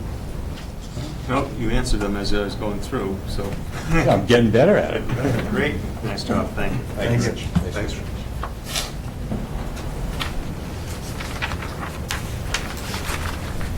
I'll set my clock. I'm not using mine anymore. Good evening. Thank you for the opportunity to present. Always a pleasure to talk about the work being done at Russell Street School. Fabulous teachers, fabulous students, fabulous parents. So to come out and be able to talk about the work that's being done is always a pleasure. Most of these things, as Rich said, are things we've talked about in the spring. I often come here and talk about the fact that we try to pick 2 or 3 major initiatives and focus on them and try to do them well. In this case, under curriculum, those are a new reading and writing ELA program in Journeys and an updated everyday math program. Everyday math is pretty familiar to our team, so this is the updated version. In fact, we've been supplementing it in some places pretty regularly, and we've seen our scores improve significantly. We've been very pleased with our math progress. Journeys is an excellent program with significant rigor, and the first year implementation, full implementation was last year, so this year, as Rich said, we're starting to get a better handle on it and figure out what pieces of it we're going to use where and where we're going to supplement it. There's more in it than can be done in a full school year. So it takes time with any new program to really get familiar with it, and so we enjoy it, we like it. I think it's good for students, but it's going to take a little bit of time for us to get that ironed out. The big thing I've been talking about for a couple of years at Russell Street is the learning targets and student responsibility for learning. That's continuing. We're talking about that regularly. Every classroom has learning targets posted in student-friendly language, either in ICANN statements or in student-friendly learning targets. All students, they're talking about those learning targets in classrooms multiple times a day. Any visitors to our classrooms should be able to ask students what the learning targets are in their core subjects that day, and they should be able to answer them. The other thing that's going along with that is we're moving towards more formative assessment so that each day students are able to tell you if they've been able to master their learning target. And if not, that's okay. We're going to keep working on that. So there's no shame in not mastering the learning target that day. The goal is to get everybody there, and not everybody will get there on that day. We've continued with, oh, not quite yet, Steve. I want to talk a little bit about some more of our work in math. Our small group math instruction in classrooms has been very successful, more of a math workshop model, and more specifically, we implemented this math intervention block that's much like our RTI block in literacy. It's called Math Win, What I Need. We fine-tuned it this year, and it's been very successful. The students enjoy it. The faculty is working really hard on it. Our math interventionist has worked hard on it, and we're seeing some real nice gains from it. So that's been in place, and we've extended our grade level data meetings to half-day meetings 3 times a year that include math as well as literacy. So there's been a lot of work in math over the last few years. So some of the highlights of professional development last year. Again, whenever you have new program implementations, there's a lot of professional development around that. Instructional technology has been a big push in the district for several years. We worked with Littleton Fire last year on CPR and AED certification for our staff. We did decreasing stress in schools. We had an executive functioning workshop, and then we had a variety of faculty-led professional development sessions in different areas. Several of them were mathematics related and sort of vertical alignment related as well. The school and district websites were redesigned in the last year. I've talked before about our social action projects at each grade level. We believe that giving back is really important. We want to get students understanding the idea of social action.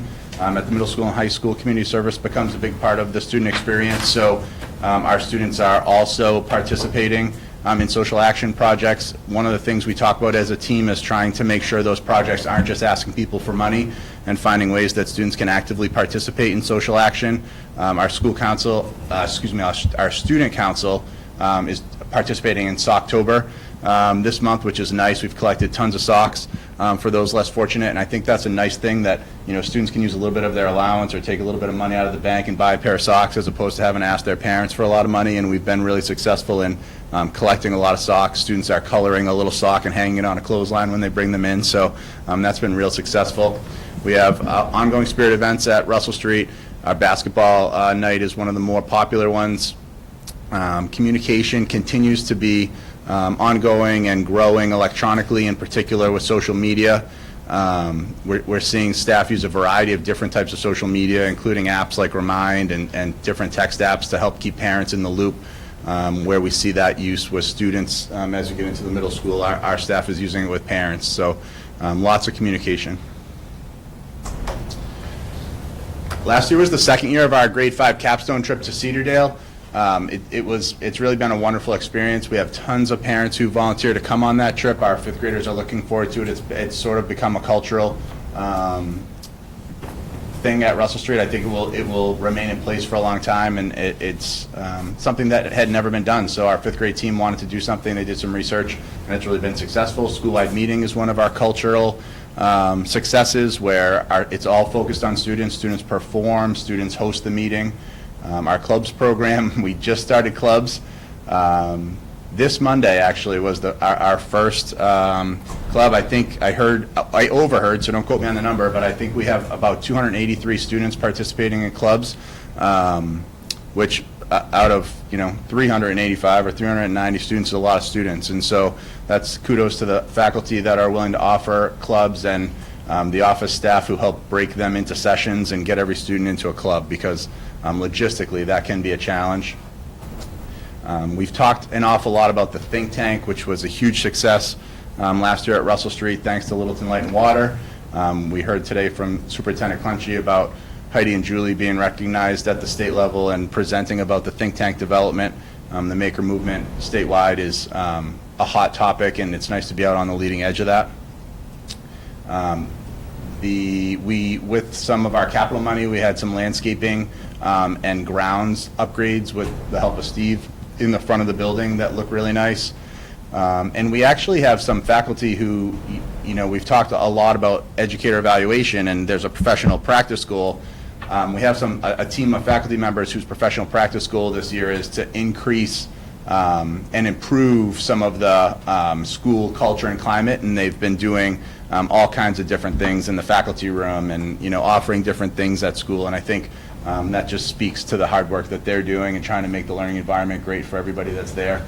They cleaned the faculty room and created different places for things, and there was Halloween music in in one of the rooms the other day, so they're working hard on that. Tech's been big. The introduction of the instructional technologist last year and Julie Lord. As Julie took her new position this year, we've added teacher, instructional technologist, stipended positions at each grade level to help pick up some of the momentum that was created last year. Heidi and Julie continue to offer their weekly staff tech trainings on Fridays, tech goodies on Friday. They offer them in the mornings and afternoons alternating now to try to meet the needs of more staff members. We have Google Hangouts and Skypes and all those different types of things. We've added some mobile technology. We're up to 2 Chromebook carts per grade level, one in the think tank and a roaming iPad cart, and we reallocated them. So they were roaming before, and now we have 2 per grade level. So we're pretty well suited right now to have mobile instructional technology in students' hands in the learning environment, which is where we know it makes the most impact. Thanks. All right, questions? Comments? Comment? Yeah, a couple. So I just want to touch on 2. You mentioned the one-day goals. Could you touch a little bit about The learning targets? Learning targets each day? Yeah, they won't always be one day. You might have the same learning target for several days. It depends. But formative assessment in the form of exit tickets, either paper exit tickets or electronic exit tickets. Some teachers have things like a hockey net set up and everybody has a puck. And so, if today's, learning target is, I can divide, fractions, at the end they might have a couple exit tickets where they do it, and then when they check it, they put their puck in the net, yes, I can do it, or no, I can't do it yet, and then, the teacher does a reteaching group the next day. So there's this ongoing dialogue about like, hey, can we do it or can we not do it yet? And if we can't do it yet, that's okay. It's my job to help you get there. And it's not this like success and failure mindset. It's more of a growth mindset that we're all going to get there eventually. And, so some might be one day, some might be the same learning target for several days. Depends what it is. That's what I wanted to just catch on. I like the idea of what you're talking about there, the exit tickets and the criteria and building towards it. The one day part stuck on me, and learning is more than just accumulation of one day events. Oh, yeah, absolutely. And I just wanted to make sure Sure. I heard that. Yeah. There. The other one is on the math program. Everyday math has always been a controversial, math program there. And you mentioned that we supplement it. I don't think you used the word significantly, but you've done a lot of supplements to do it up. Is that program supporting us, or do we have to at some point reevaluate that whole math program? I know we're familiar with it, and there's, familiarity with it, but is it given the supplements and the other pieces there and the progress we're making is it the right program for us? Let me first say that and this is going to sound cliche, but we teach the standards and not the program. So what's really important to understand is that at each grade level, teachers will sit down and look at what their standards are and map their standards out, take a look at their primary resource, which in this case is everyday math, and make a decision about, for each learning standard and each standard the state requires, is everyday math my best resource right now, or is something else my best resource, or is a combination my best resource? So if you were to sit with each of those teams, some teams use everyday math and reorder it and supplement it. Some teams use it sort of in the order it's in and supplement it a little less, and some teams totally tear it up and use it significantly less. So it depends upon the grade level that you're in and the standards that the state requires and how well they feel like the program is helping them teach that standard. So I guess I would say it's hard to answer because no one opens that book and teaches that program from cover to cover. And so depending upon what teacher you asked at what grade level, they'd probably give you a different answer about how supportive they felt like it was for their standards. Having said that, the teams that have sort of torn it up and supplemented it aren't asking for another program because they're pulling a bunch of different resources and have had a great deal of success meeting their standards in doing that. And so I don't think there's a program out there that you're going to start at the beginning and teach till the end and it's going to meet the standards. No, I was more in terms of, are we starting with a solid enough base program that we're drawing from, or are we drawing so many other resources that is that really the right base program for us? We've taken a look at that, and we're fine right now. And you're never going to have a primary resource that covers everything you want unless you have a textbook specifically made for Littleton Public Schools. What we've really tried to do in the last number of years is move away from the turning page type of approach to teaching. So we use multiple resources with a primary base, and that's what we're doing with everyday math. To this point in time, it's working out well. I mean, some of our scores on our tests certainly verify that we're moving fast in the right direction. And it's not as if we weren't in the right spot. It's we're seeing some incredible gains. So that's an indication to us that what we're doing is working very well. We are on a cyclical review, so we will be coming up and reviewing that again. One of Jerry Lynn's tasks is to develop that 5-year review cycle for me, and if we find something comes up and needs to be reviewed prior to the 5 years, that's what we do. So it's a great question, though. It's a great question. I love the answer because we're in an environment that's evolving where your only opportunity used to be buy the book and teach it from front to back. You just didn't have an opportunity. You could really, I mean, I guess you could go find another book in a library or buy one somewhere and copy a couple lessons out of it. But it was literally, that was how you had to do it. Because you just didn't have the electronic resources and the breadth of resources available. So I love to hear that answer. And then as you talk about the review cycle and you talk about making a determination, not only is it maybe making a determination about whether or not it's everyday math, but maybe there's a weighted decision to make about if I was going to teach it front to back, or I was primarily going to teach it front to back, one program is better than another.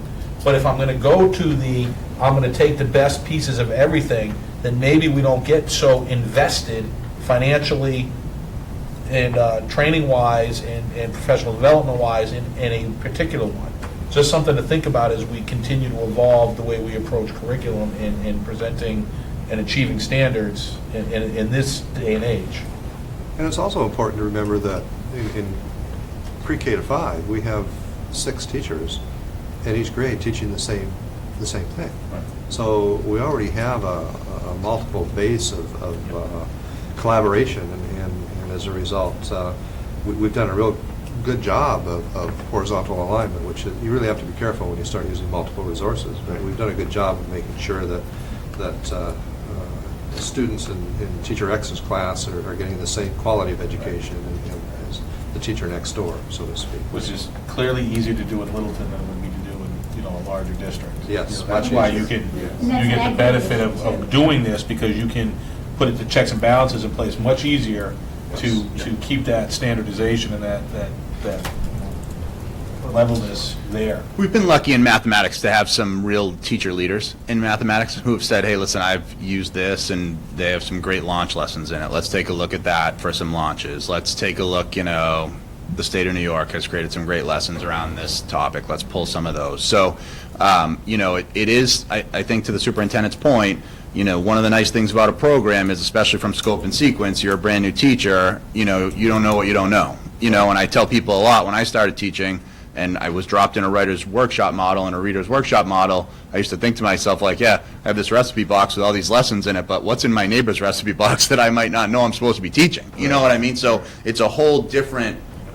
world for a brand new teacher. So you do have to make sure that collaboration's in place and that you do have some scope and sequence in place. And we have curriculum maps and we have all those types of things. But once you get out into that environment, that's why I say some teams are real comfortable pulling a ton of resources. Some teams do stick a little bit more to the program and still supplement, but they do use the program a little bit more traditionally, and they're still successful. So in my mind, I've said all the time, I want to guide teachers, I don't want to micromanage teachers. I want teachers to be artists in the classroom, and if we have professionals who are able to get students where they need to be in a way that makes sense for them, they don't all have to do it the same way.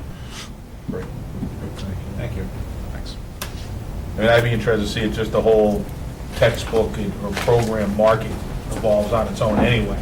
You realize that they're not going to be able to sell a soup to nuts, model anymore. We'll see. Yeah. Years, but we'll see. Welcome.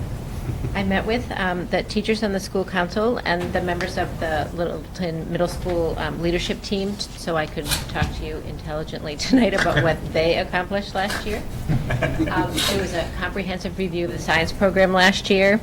There were 4 site-based PD sessions and monthly curriculum team meetings. They developed and revised the 2016 scope and sequence and piloted the Discovery Education Science program. There was also a comprehensive review of the ELA program, including 6 site-based PD sessions and monthly curriculum meetings. They piloted the Collections Anthology, they implemented the Core Novel program, piloted Wordly Wise at all 3 grade levels, updated the curriculum maps in Atlas, and updated the summer reading program. Development of skills related to progress monitoring in NWEA MAP assessments. The MAP tests were administered 3 times during the school year. There were 3 planning sessions before the tests were administered. There were 3 data review sessions after the tests were completed. Adjustments were made to the instructional methods and materials based on individual and collective assessment results, and the implementation of the Edgenuity MyPath program. No, I'm still there. Thanks. They researched best practices and implementation for the strategies related to meeting the needs of struggling learners. They developed and implemented the Literacy Lab program, also Edgenuity online learning program. They continued the implementation of the Academic Support Center, continued implementation of co-taught ELA and math classes, and they continued the implementation of the Math Lab. Best practices for meeting the needs of advanced learners, implementation of Edgenuity online learning program. As an example, 8th grade geometry, there was an 8th grade geometry student. They used supplemental web-based programming such as Khan Academy, continued the implementation of VHS, included an engineering club, and they had a spelling bee and a geography bee. For professional development, the PDC members attended district PDC meetings to review the model. There were 22 different offerings of professional development related to curriculum review and development, assessment and instructional practices, tech integration, executive functioning, medical health, stress, and anxiety reduction. In addition, there were technology PD days devoted to TeachPoint, Aspen, teacher-generated videos for blended learning and flipped classroom, a science tech book, and ELA online learning for the anthology. The middle school teachers also took part in local cohort offered at the middle school, and the teachers took courses off-site as well. For community, for community or communication. The school-wide implementation of Aspen, obviously, the weekend update continued to go out weekly, the message board. I love the message board. The school and teacher websites. A lot of teachers and the principal used Twitter and continue to, and also there was text updates such as Remind and sendhub.com. The midterm report cards are posted through the family portal in Aspen, and the faculty members provide parents and students access to the gradebook through the family portal as well. For climate and culture, the development and implementation of an advisory program that is continuing this year. We're revising it a little bit this year. The Best Buddies program is functioning and working in conjunction with the CASE classroom. They implemented the Signs of Suicide program for grade 7 and the Youth Risk Behavior Survey for grades 6 and 8. There was an all-school Veterans Day program that's going to take place again this year, and then there were additional community outreach and service projects. For the technology, all the things that were listed there, added Chromebook carts for Unified Arts in the library. The one in the library is a sign-out cart. The Chromebooks were distributed to special education learning centers and also the Academic Support Center. The library Chrome lab was available to classes and students for the day, for all day. The iPad cart integration happened for social studies, and they continued implementation of BYOD. The teachers indicate that it's mostly cell phones, and some kids have their own tablets and Chromebooks and e-readers, but it's mostly with cell phones at this point. And they also, no, I already said that, the implementation of a Chromebook card for social studies. I think that's it. Well, you get the award for the time today. I think I had to give up some minutes to some of my friends.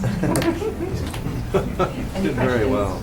Cheryl, I just wanted to make a comment. It's really difficult when experienced principals inherit a new school. I mean, there are just so many things that need to be done. There are routines established, programs established, and it's just so intensive. And Cheryl, this is her first principalship, and I have to tell you, as a superintendent, I am just so impressed with Cheryl's integration into the middle school. She's done a wonderful job, and I'd like to thank her for that successful first 2 months already of school with students, and very appreciative of the fact that it takes a lot of time and commitment to integrate into a new school. And, I hear a lot of great things, and I'd like to thank you for all the time that you're investing into the middle school. Thank you. Thank you very much. It's a pleasure. Thank you.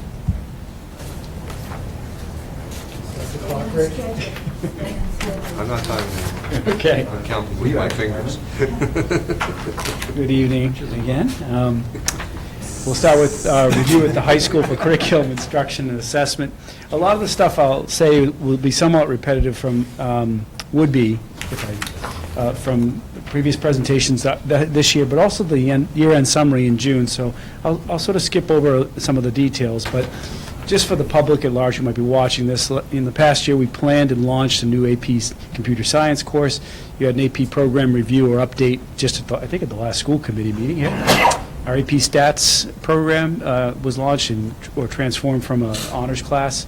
We added Latin 5 in partnership with Middlesex Community College. It's a dual enrollment course.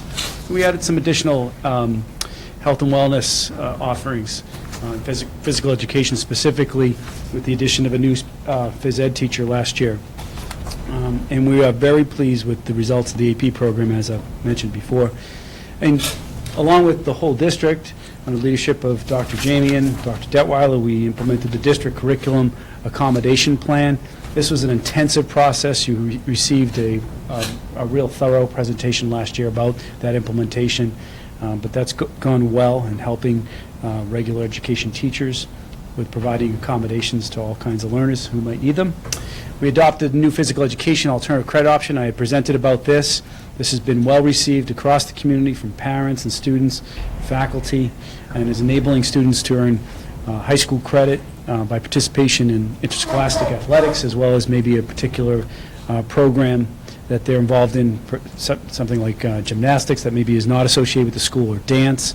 There's a wide variety of things that our students participate in that are incredibly rigorous and worthy of credit, and I appreciate the school committee's support on that. The other thing I'd mention in terms of curriculum, in terms of a highlight or more an instructional highlight, is the establishment of a dedicated tutoring center at the high school staffed by a learning assistant who's actually a former teacher who's now transitioning back to education after being a stay-at-home mom for a while. She's doing a fabulous job this year. She transitioned well with the previous person who became a special education teacher at the high school.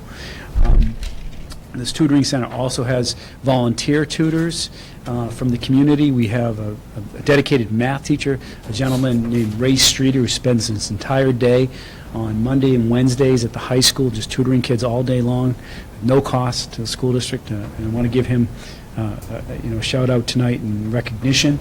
And he's been doing that for years for us, and he's developed nice connections with kids over the years. We also have really used the tutoring center as a place to strongly implement peer tutoring through our National Honor Society. Our National Honor Society students are dedicated to community service and receive hours for that. But not all the students who tutor are members of the National Honor Society. I learned today that there's a number of students who are not, but are gifted in particular subject, who are not members of the Honor Society, but are gifted in particular subjects and like to teach other kids and are willing to help them after school. And some kids even give up some of their time. It's their decision during their study halls to tutor during the day. So I just want to give a special recognition for the tutoring center. It's a nice component to our high school now, something we've been striving to really establish. And the next slide.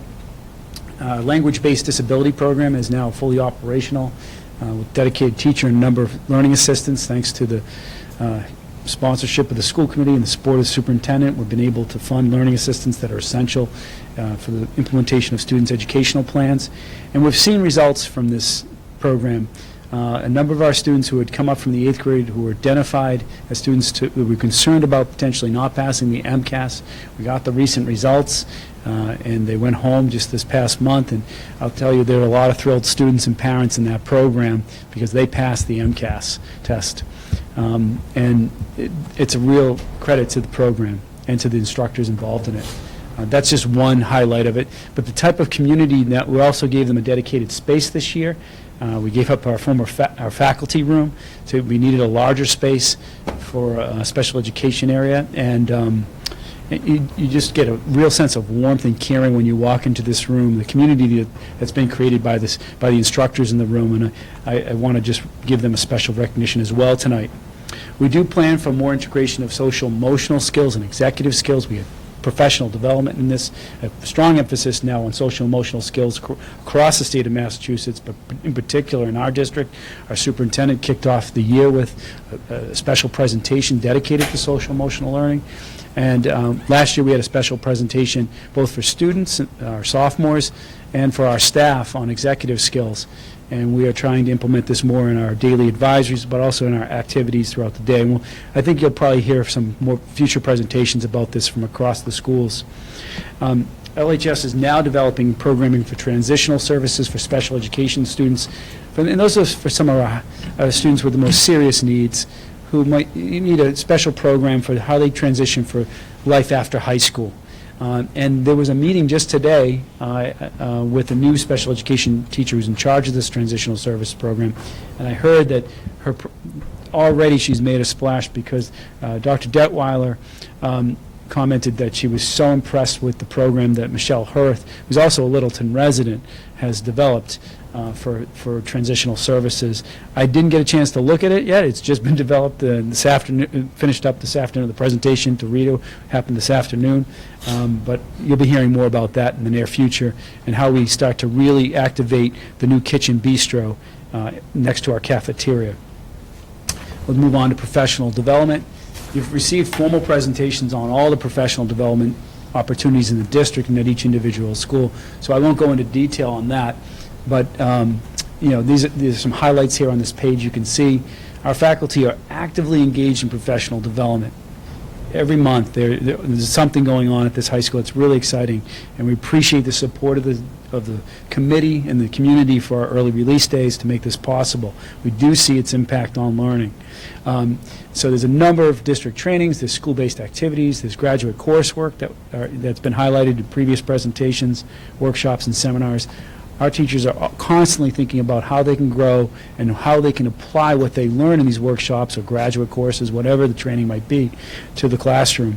And there's been extensive documentation about this provided to the school committee in previous packets. Some highlights, though, are there for your review. You'll see a strong emphasis on curriculum technology at the high school. And I think one of the special things to highlight is the Tiger Tech Summit that happened just about a year ago. It was an all-day professional development dedicated to technology, and we really saw results from that when teachers came back with so many ideas and infused them into their instruction during the year. We also, of course, continue our ALICE trainings throughout the year, and we just had a recent refresher on that at our last early release day in partnership with LPD. We'll go on to the next slide. Another partnership that we have is with the fire department, and you've received presentations on this or certainly mentions at previous school committee meetings. I appreciate the support of the school committee to adopt that graduation requirement.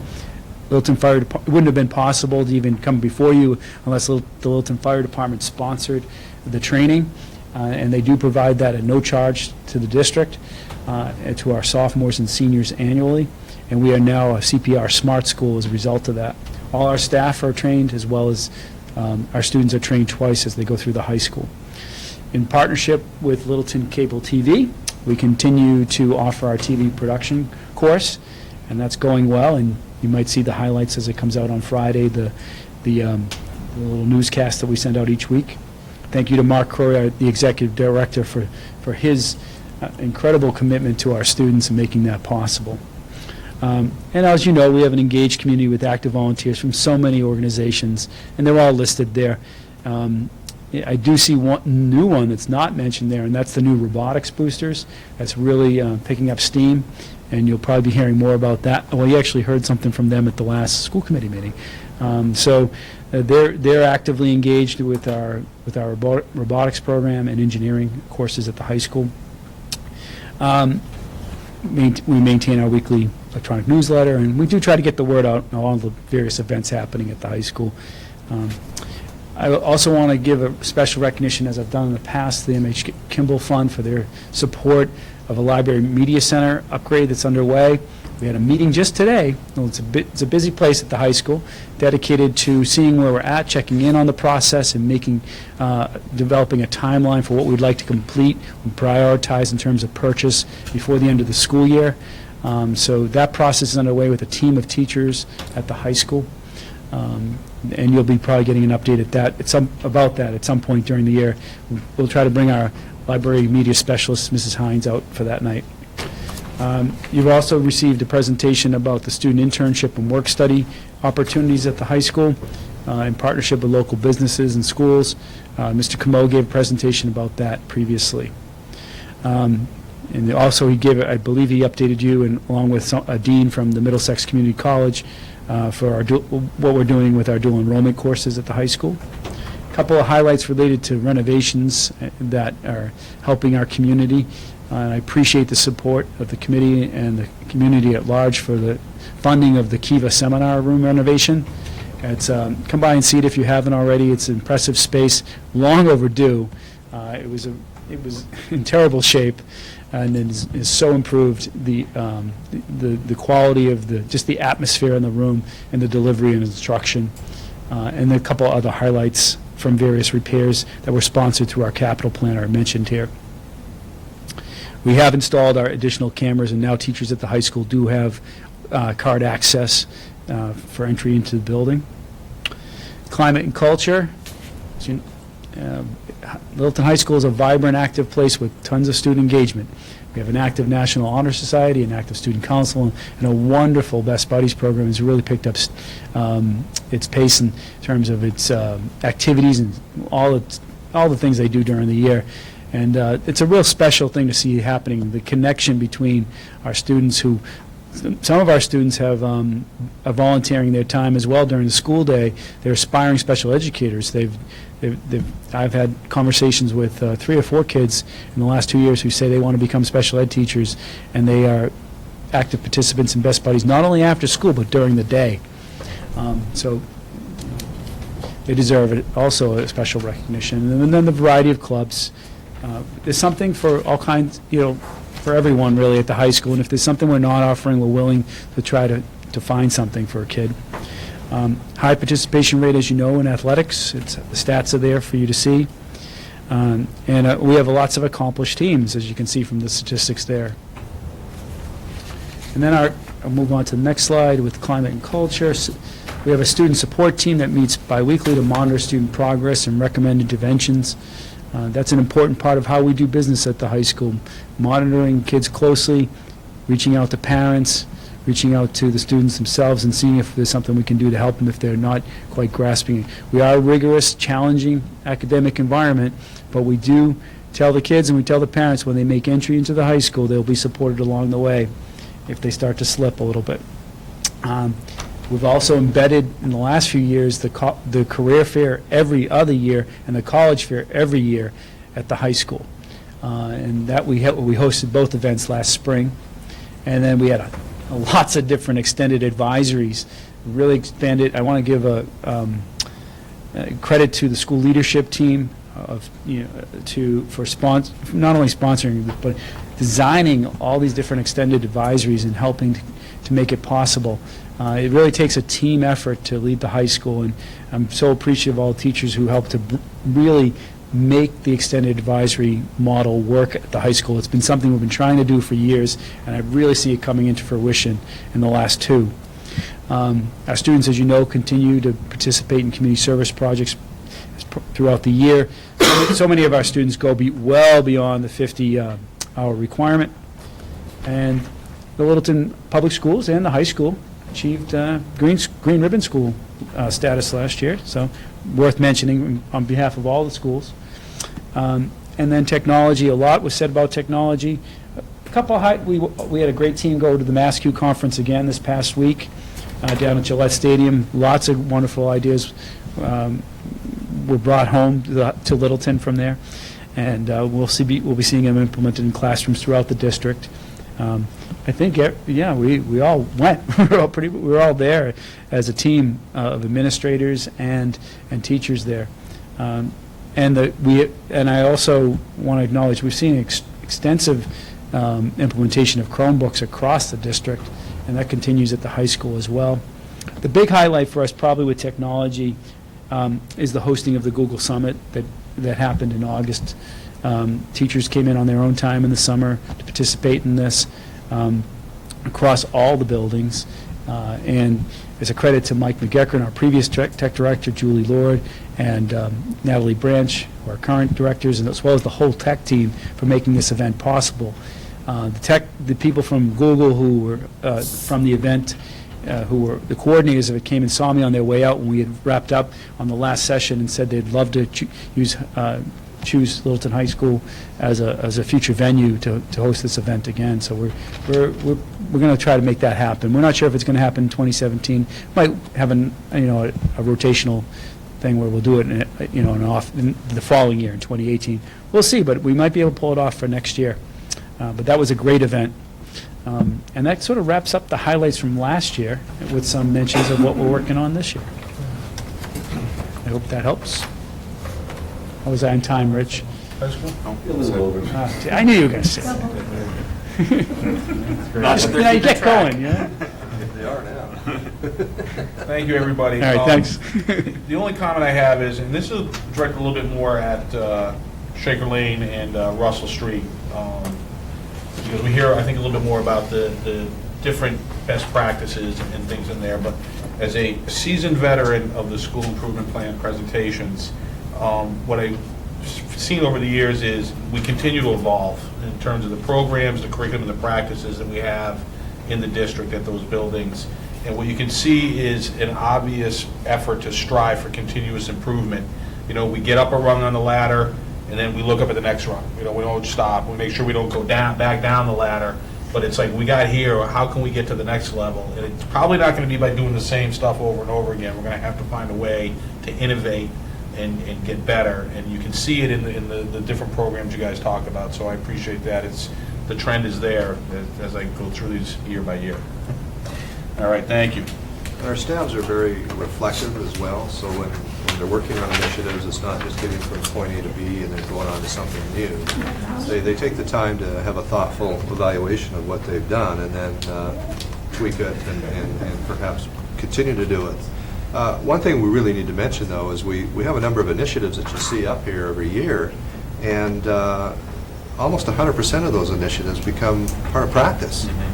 So then we have other initiatives coming on board, and I really need to commend our leadership team and our staffs on developing that continuous growth mindset, because we see it every year, and it's not as if things are dropping off.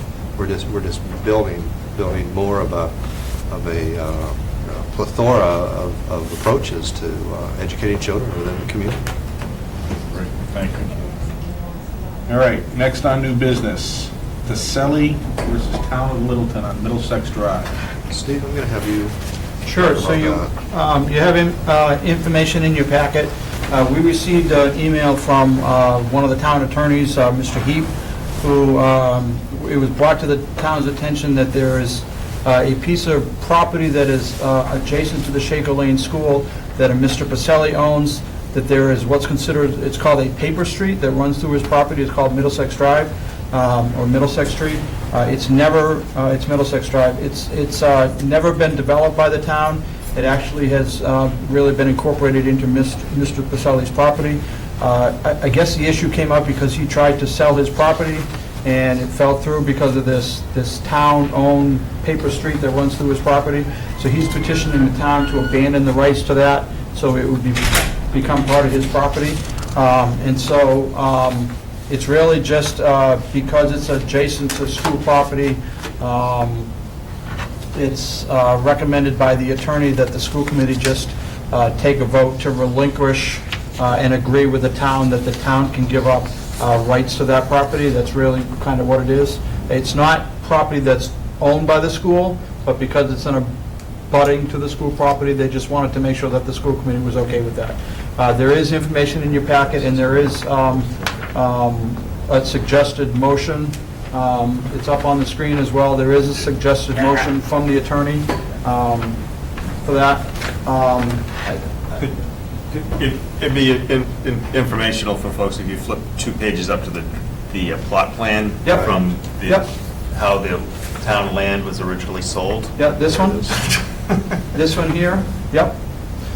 So the property is here, and if you don't mind, I actually went out and took a picture of the property.